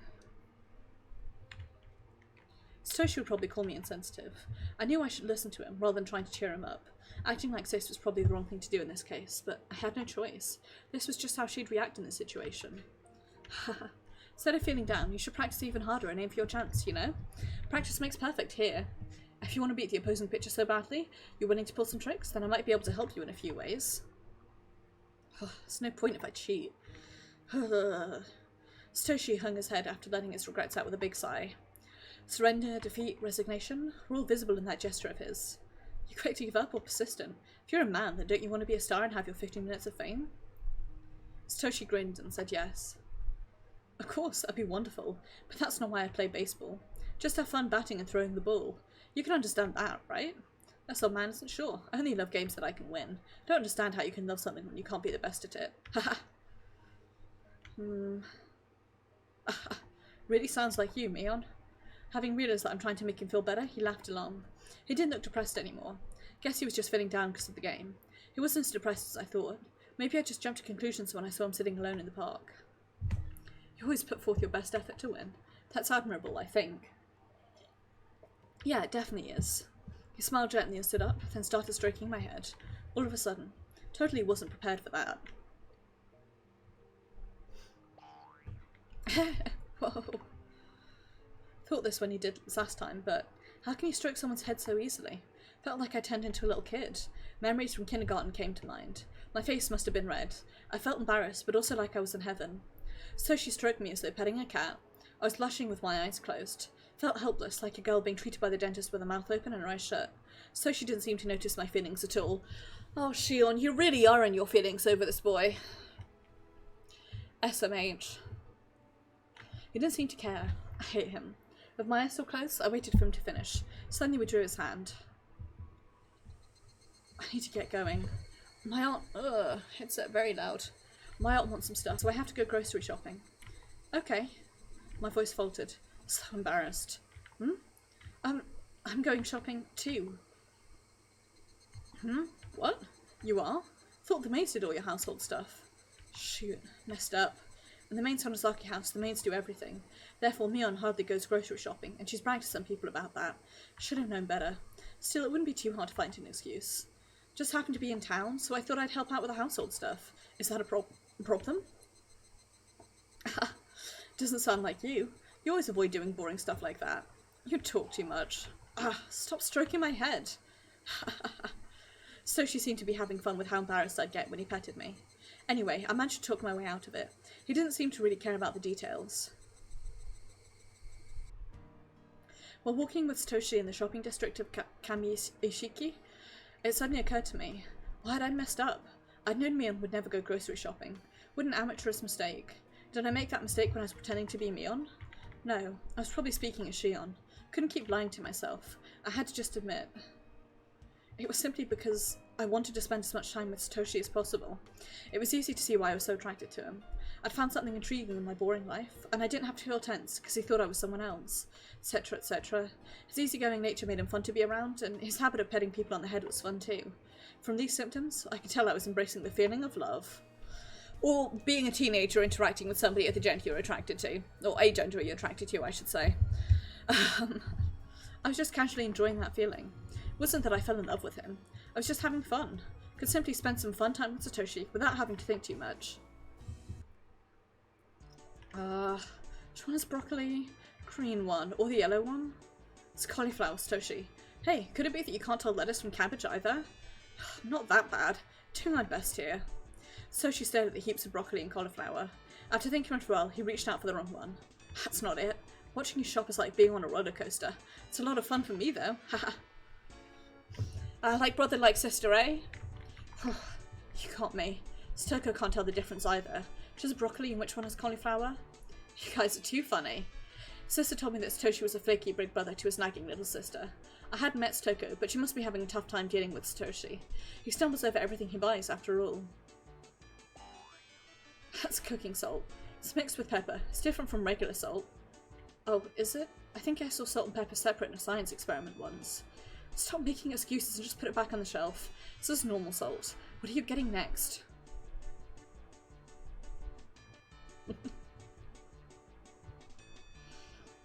You're being a great help, Mion. You look smart, but you have serious issues. Think you should study more. It's a little harsh. There. Is this it? In it goes. It's not it. Don't just throw anything in the basket. Check the price and how many servings it is first. My first impression of Satoshi was that he was strong and reliable. But the more I spoke to him, the more surprised I was at how clumsy and unreliable he was. How do I put it? It was hard to leave him alone. He was dangerous on his own. If he wasn't careful, he might start wondering, do you cross the street when the light is red? Or was it green? And get himself run over by a dump truck. Ugh. Your total is 1,780 yen. Do you have a member's card? Oh, yes, I do. Where is it? Sorry, we can't seem to find it, so we'll be alright for today. I finished checking out, ignoring Satoshi as he fished through his wallet full of receipts. That was horrible, Mion. You made me waste points. Don't go slowly fishing for your wallet to work for your member's card in the middle of an evening shopping rush. There was a huge lineup behind us. Didn't you notice all the evil glares from all the old ladies? Listen, in times like that, you should get it out before reaching the register. Oh, right. That's good to know. It's not only when you go shopping. Same thing goes for when you ride a bus. Satoshi, I bet you don't open your wallet and start looking for change until you're about to get off and have to pay while holding everyone up behind you. No, everyone walks by me and pays their own fare. You know what that means? You're being a super huge bother to everyone. You need to have the money out beforehand. It's just good manners. Do you get it? Okay.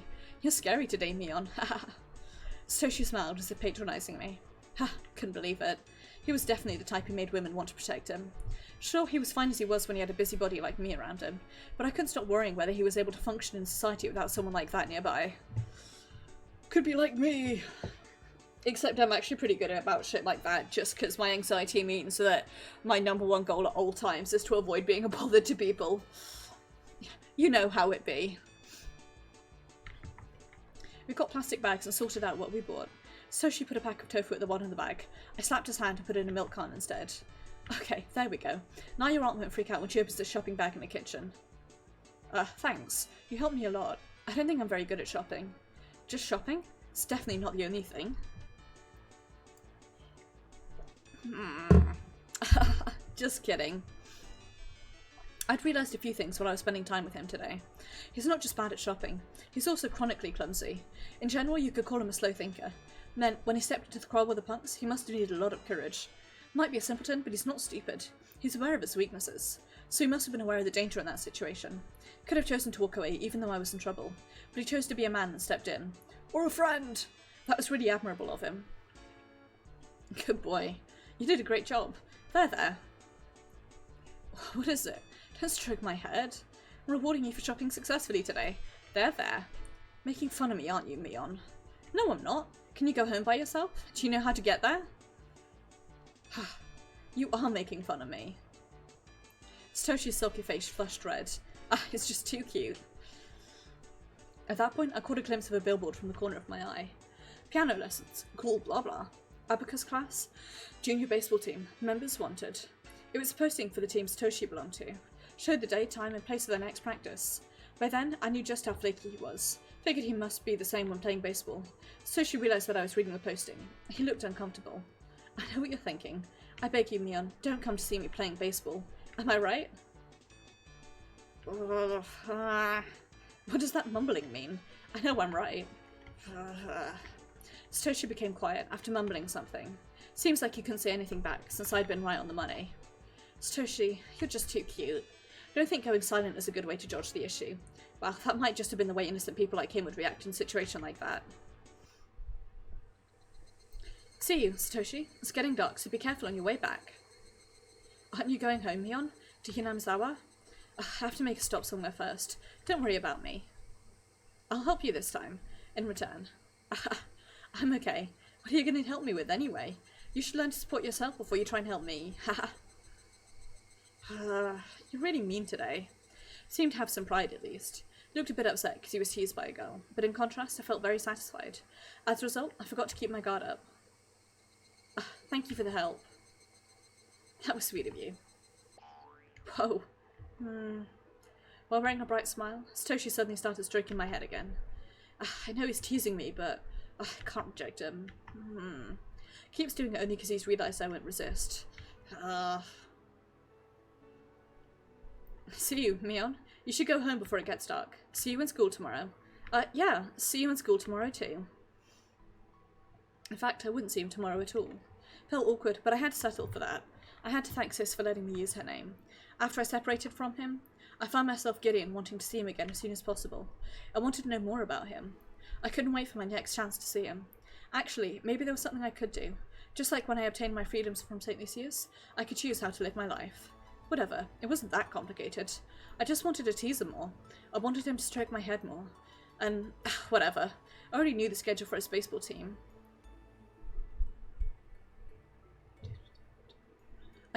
I'm liking this music.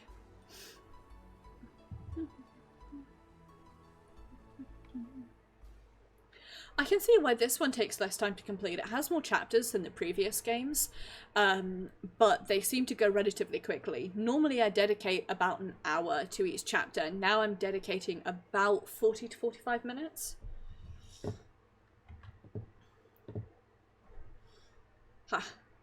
The icon for this is a broccoli, and it says, "A hopeless pair went shopping with a nice young man." The icon for Hello Sister, which is the chapter from the last one, is a can. Right, let's start the next chapter. No, I didn't want to do that. Fuck, pools, piss and shit. I wanted to save. And exit to menu. Because I want the tips. I forgot to read the tips because I'm a fool. Don't give me the whole intro screen, just let me get to the tips. Extra, there we go. Here we go, a crumpled diary. My aunt finally stopped her hysterical screaming. Today was just like any other day. Can't remember what set her off. Whatever it is, she changed subject constantly anyway. Didn't matter. She went on past midnight again. The urge to sleep was pounding at the back of my head. Once Toko had been able to relax, she fell down on the spot and started sleeping, still clinging to my sleeve. I carried Toko to the bedroom and laid out our futons. "Here, Toko, your futon is ready, so get in, okay?" Toko crawled in like a worm. Oh, worm? She stopped moving when she was inside. I wished I could go to bed too, but I couldn't. My aunt asked me to do some chores. I had to get toothpaste after school tomorrow. I had to write it down somewhere. I had to make rice for lunch tomorrow. I set the timer. Right, I also had to repile the towels in the bathroom. That was the reason for today's scolding. My aunt will get mad if everything isn't done the way she wants. Oh, and there was something else. I was working at the grocery store the next day. They wanted me to bring an apron. Did we even have an apron in this house? I'd never seen one. My aunt will be sleeping when I go to school, so I won't have time to ask her. What should I do? Since Mion helped me get that job, I don't want to screw it up. In that case, why don't I ask Mion about it at school? She might lend me one. Was there anything else? was envious of Satoko because she got to go to bed. It's pathetic that I felt that way. Pathetic perhaps is not the word that I would use, but hey, what do I know?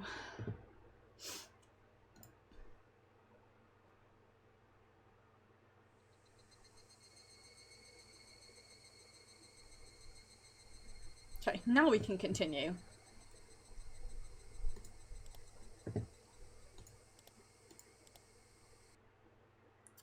I will save over this screen. And then keep going. Hey there, how are you guys doing in the heat? Oh, Mion, we're doing good. Is that our refreshment? Thanks a bunch. You're such a great manager. Just felt like coming here. I didn't bring this for you, by the way. And don't treat me as your manager without my permission, please. We'd be a stronger team if you were our manager, Mion. Why didn't you apply? As manager, I mean. Satoshi smiled at me in a carefree manner. I didn't want to become their manager. It'd be tiresome. I'm coming every week, though, so I'm quasi-manager already. Well, if I feel like it. Anyway, how's Satoshi doing, coach? Is his batting average improving? Yes, he's doing fine. His batting average is, well, if you buy 3 packs of rice crackers at 7 Smart. Does that mean it's 30%? Wow, you're doing great, Satoshi. It's not just about the number, Mion. I have to be able to hit the ball when it really counts. It's good that you're aware of your weaknesses, Satoshi. You just continue working on them for now. The achievement for this one, Beitui, is take care, Iris. Have a good evening. Look after yourself. And yes, do take care of yourself. The achievement for this one, by the way, is Possessed. Heard a story about Ayashiro-sama, which is not worrisome in the slightest. Irie signalled to the pitcher, who then threw the ball. Satoshi looked calm, following the ball with his eyes. Then he swung. Thwack. Ball flew between first and second base and landed in the distance. Wow, that's great. Good job, Satoshi. I clapped and Satoshi blushed in response. He repositioned his helmet to hide his face. Well, he's good in practice and when the game is slow. Irie smiled compassionately, seeing that Satoshi really couldn't perform well when it counted.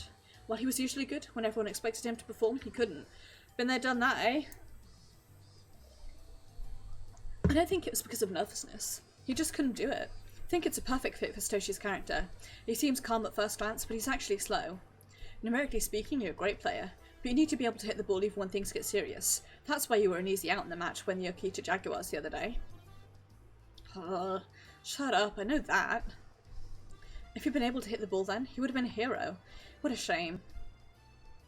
A hit could have put the offence into the lead, or at least given them an extension. That was when Satoshi came up to bat. Irie wanted him to live up to everyone's expectations, but statistically that wasn't likely to happen. Yet Irie insisted on giving him a chance, in spite of the fact that all the team members suggested a pinch hitter. It would have been perfect if you could have hit it. Why didn't you? Why can't you hit the ball in a situation when it really matters? There was nothing I could do. I know I'm weak in a situation like that. I thought a pinch hitter was a better idea too. It's not about the match, it's about you, Satoshi. You need to be more aggressive. Shouldn't you have thought the opposite way? Shouldn't you have insisted that you'd come up to bat no matter what everyone else hiccuped? Can't believe you wanted to give away the chance to some pinch hitter. Why are you so weak like that? That's what I'm always telling him. I know that's one of his good points too, but can be a gentleman at other times, but when playing games you should be a demon. I think all men should have those two sides to them. You need to let your demon out, Satoshi. You're native to Hinamizawa, so never forget that you have the demon's blood running through your veins. You listening, Satoshi? I am. I'm not sure, but what aren't you sure about? We're talking about you. So, whoa. Satoshi suddenly started stroking my head. He looked delighted for some reason. A blush immediately spread across my face. Didn't know how to respond. You're giving me advice, right? Thanks. I'll do my best. Hey, don't you try to fool me. I'm not. I'm just happy that you care about me. Haha. I couldn't resist his hand. I couldn't help mumbling like he does. I wonder if Mion's pissed maybe because of the fact that we are flirting so heavily with him while pretending to be Mion. I'm intrigued to see what the... Or maybe Mion suspects that we're involved in the disappearance. I'm intrigued to see, because there's obviously such a vast gulf in their opinions between part 1 and part 2 of this game. I'm really intrigued to see what it's like. I couldn't help mumbling like he does. Satoshi ran back to the field, leaving me red as a beet. Do you feel good when you have your head stroked? Depends. If it were you, I'd have to teach you a new martial arts technique. Ha, what a shame. Ha ha. Alright, everyone gather round. Why don't you split into groups and have a practice match? The Hinamizawa fighters are sort of a lazy team. The members gather simply to enjoy playing baseball, not to fight for victory. The Okinomiya Titans use this field too, but they practice on a different day of the week. They always train hard, using dumbbells and stuff. Our team split into 2 groups and started a match, retaining their loose atmosphere. I'll keep track of the score. Coach, do you have a pencil? Thanks for helping out. Here. Took the pencil and the clipboard. I didn't know how to differentiate between recording hits and errors at first, but by now I was used to it. Show me what you got, Satoshi. Oh, maybe it'll be too much pressure if I cheer for you too excessively. Just do okay then. Doesn't sound very encouraging either. Do your best. Time passed slowly that Sunday. Huge white clouds appeared in the sky. They made me feel healthy. Humans are born to be active under the sun. Not this human! One of the parents was acting as umpire today, so Urie sat on the bench with me. He shouted words of encouragement to the kids while they ran to their positions. Any other baseball coach would constantly berate them, but he was much more generous, like a kindergarten teacher. He let the kids have fun while watching over them. To other baseball players, it might look a little naive. I'm surprised you guys can do well with only a small amount of practice. Kids in Hinamizawa romp around every day, so the amount of exercise they get surpasses that of the city kids. Besides, too much training isn't always effective. Wow, you think completely differently from the Okinomiya Titans. I can understand why their coach hates you. It's not about being right. Matches exist for someone to win, after all, so prioritising victory certainly isn't wrong. I think it's admirable to aim for victory together, but the goal of our team doesn't happen to be victory, that's all. The Hinamizawa fighters and the Okinomiya Titans had been rivals for a long time. Both teams shared the same baseball field, for one thing, and originally there was only one team, but people living in Hinamizawa left and made their own. Anyhow, we were rivals. The Okinomiya Titans were strict about winning, and the Hinamizawa fighters were just about having fun. Surprisingly, our scores weren't that different, which meant our team had something they didn't. Even though I couldn't put it into words, I knew what made that happen. Hey, Team 1, no slacking. You can make up the 2-point difference pretty easily. Team 2, no slacking either. Still, some parents would criticise our coach for being too lenient, but still others would strongly agree with him. Which side would I take? The latter?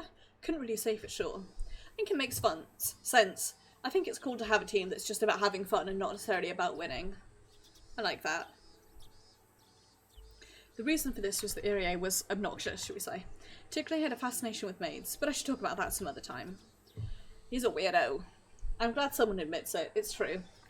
Satoshi let the ball pass twice to see its trajectory, then hit it on the 3rd pitch and ran to first base. Oh, he did it. He's so good when he's relaxed. In the beginning, he used to get tired very easily. He's improved quite a lot since then. He really does look kind of like a bookworm. Wonder why he started playing baseball in the first place. All the other kids who joined the baseball team love baseball. They go out to play in the fields outside of practice. That's why they all had an aptitude for it. But Sis never said that Satoshi exercises intensively in school or anywhere else. He only likes to read. So I didn't understand why he started playing for this team to begin with. That's because I invited him. Is that so? You recruited him? Did you notice some sort of hidden talent? Excuse me, can I have a cup of barley tea? Thank you. He asked for tea in a suspicious manner. While he constantly joked around, I knew he was actually a very mature person. Seemed he was trying to evade my question. Is there a particular reason? Irie pretended he didn't hear me, but I pressed him on it. In response, he shrugged and began answering. I think you might be able to guess. What would be Mion Sanazaki's guess? Quickly searched through the data I had on Satoshi. Came up with Satoshi's family circumstances. He lost his parents in an accident a year ago. Since then, he's been having a tough time at his uncle's home. So you invited him so that he could vent? Sports are great. You can free yourself through exercise. I thought that as long as he concentrated on something else, he could forget about his troubles at home. You know, he's usually sort of a daydreamer, zoning out all the time. Is he still stressed? I know Satoshi must be suffering even though he didn't look like it, but Mion Sonozaki never pays attention to things like that, and I had to act like she does. Satoshi got really sick after his uncle took him into his custody. He had many clinical symptoms, but the causes were unknown. Satoshi often got sick, after he was taken into his uncle's custody. He suffered from fatigue and migraines. He suffered from a lack of energy and sleeplessness. The coach, I mean Dr. Irie, soon realised Satoshi was suffering from a psychological disorder. Most of the people in Hinamizawa knew how bad Satoshi's environment was. It was natural for him to become sick, because he had entered that bad environment right after his parents' death. Hojo could not express himself freely. Whether it's crying or simply being agitated, he's not good at handling those emotions. That's true. I can't imagine him being angry or crying. Being crying or angry. Did you know that Hojo's mother had been married a few times already? Yeah, I know a little bit about that. Satoshi's mother had married a number of men over the years. That meant Satoshi had several stepfathers. He had to deal with strangers coming to his home multiple times, so he was forced to be mature. Satoshi is mentally underdeveloped. He isn't aware of it himself, though. He didn't have enough time to cry, laugh, and throw tantrums in his childhood. He was forced to become a grown-up in just a short time. Feels relatable, especially for me. Me, not so much. Was forced to become an adult early, but not at such a late age. But my brother definitely forced to become an adult as, like, as a kid, basically. That doesn't sound right. Children have to behave like children in order to grow. There's nothing positive about being forced to become an adult. Not only was Toko's current relationship with her aunt conspicuously terrible, I heard that her relationship with her previous stepfathers wasn't good either. Toko always caused problems, and so she would always step in to protect her. I thought his physical symptoms came from the stress. His body was trying to warn him. That's why Irie invited Satoshi onto the baseball team. He told Satoshi that he needed a new member, or something like that. He hesitated at first, but after I talked to him at the clinic a few times, he began to open up to me. First I invited him to come see the practice, then I suggested he try batting. I eased him into it. Sports worked excellently for Satoshi. His health quickly improved, and he started to become interested in baseball. He practiced batting. He was soon able to swing beautifully, and he learned how to see the trajectory of the ball. I can imagine that. He likes to read, so he must have read a book titled How to Play Baseball or something like that. He's become a good batter very quickly. He's put forth a lot of effort, though I wish he could actually hit it when it comes down to the wire too. Haha. Are you guys close? I think so. He talks to me about his problems, so I guess that's a sign of trust. I felt a bit jealous of how confidently Irie said that. While Satoshi and I were friends, we weren't so close that we'd open up to each other like that. Oh, are you jealous? Eh? Oh, what? Taken aback, I blushed. Irie started laughing at me. Please stay as his good friend. Well, yeah, I'm trying. Haha. I didn't know what I was saying. You know, regarding Hojo, he seems a little sick again lately. What? Fuck. The ball flew to the left, but the left fielder managed to catch it. It seemed that the relationship between Toko and her aunt had gotten worse lately. It was obvious the sickness had something to do with that. The aunt is bullying Satoko in a terrible way. She's become worn out after all that, and so Satoshi is also worn out from covering for Satoko, isn't he? I wasn't interested in Satoko, so I switched the subject back to Satoshi. Didn't know much about Satoko. I knew that she was a big part of Sakoshi's life, but I'd never been interested in her until today. She must have been building up self-esteem and taking care of her unreliable brother. That was all I knew about her. But considering Satoshi's personality, even that goofiness of his might have been an act. Maybe he was trying to make her feel good about herself by letting her take care. Someone just added me to their friends list on Steam. It's someone I know, just giving me a surprise. When he's alone, he's surprisingly strong. I realised that only recently, so I couldn't help but think that his whole life is constantly affected by Satoko. Satoshi managed to get along with his stepfathers, even though he experienced some stress. He was even getting along with his aunt. But in order to protect Satoko, he always had to step in and suffer. I didn't really know anything about Satoko, but I had to admit, I felt hostile towards her. I felt jealous because she was monopolising him. It seems that the aunt has been tyrannising Satoko even more lately. That must be what's causing Satoshi's sickness. Irie heaved a sigh. As he said, Satoshi had been absent a few times already. He seemed a bit tired, too. He looked normal when around everyone else, but he looked a bit depressed when he was alone. So you invited him to join the team to relieve his stress, didn't you? Yes, that's right. But he looks stressed again now. How can we save him this time? I don't know. Irie smiled powerlessly. I couldn't help feeling a bit disappointed about that, because Satoshi put his trust in him. Just between you and me, Satoshi recently told me that he wanted to leave the team. Eh? How come? He claimed he was tired of it. That's what he said, but I believe he actually wants to spend more time with Satoko. He thinks that Satoko might end up being tortured while he's at practice. I think he's concerned about that. I was left speechless for a while. Satoko again. Satoko... Why does Satoshi have to sacrifice so much for her? Just by ignoring her, his stress would melt away. Of course, I knew he couldn't do that. If that were the case, then the blame lay with his little sister. I knew how badly she'd been treated, but that only happened because she made things worse for herself. It was her fault that she couldn't establish a decent relationship with her aunt. If Satoko were more mature, like Satoshi, her home life wouldn't have gotten so bad.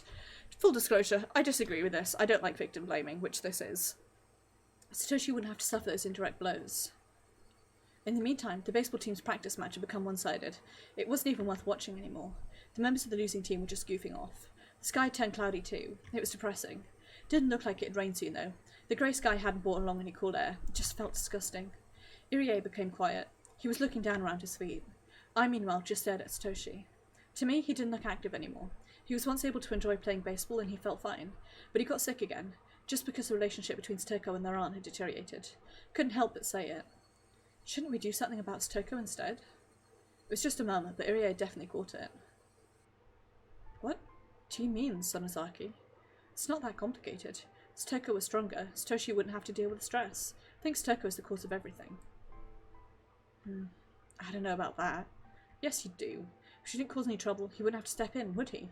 He wouldn't have to take over in the fight between Satoko and her aunt, right?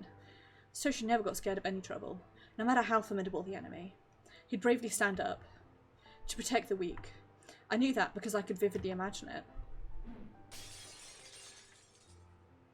Whenever Aunt tried Satoko, Satoshi steps in to protect her. The aunt probably didn't like it. Though Satoshi didn't have to fight, the aunt would attack him anyway.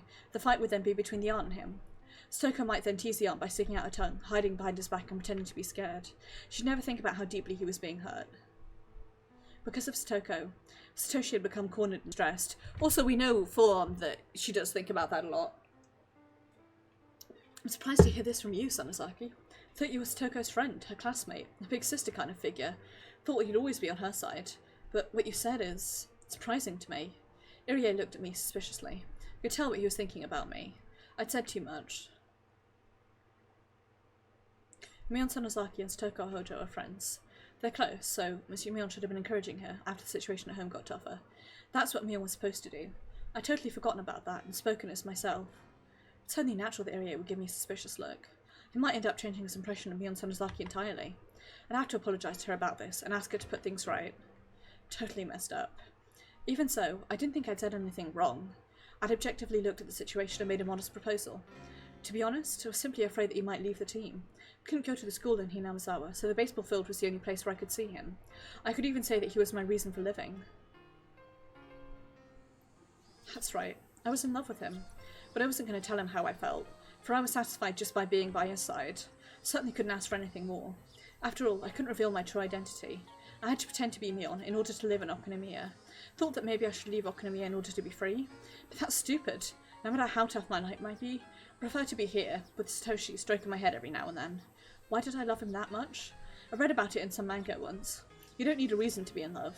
I was surprised at myself for being like this. Calm down, Shion. Breathed out slowly, then held my breath, trying to slow my throbbing heart. I felt a bit calmer. At that point, a clear thought came into my head. I want to be with Satoshi. So, I want him to stay on the team. So, I want to get rid of his concerns and his stress. So what? So, what can I do to achieve all that? My head started to cool down as I heard the umpire shout, "Game, set, and match." Isn't that used for tennis?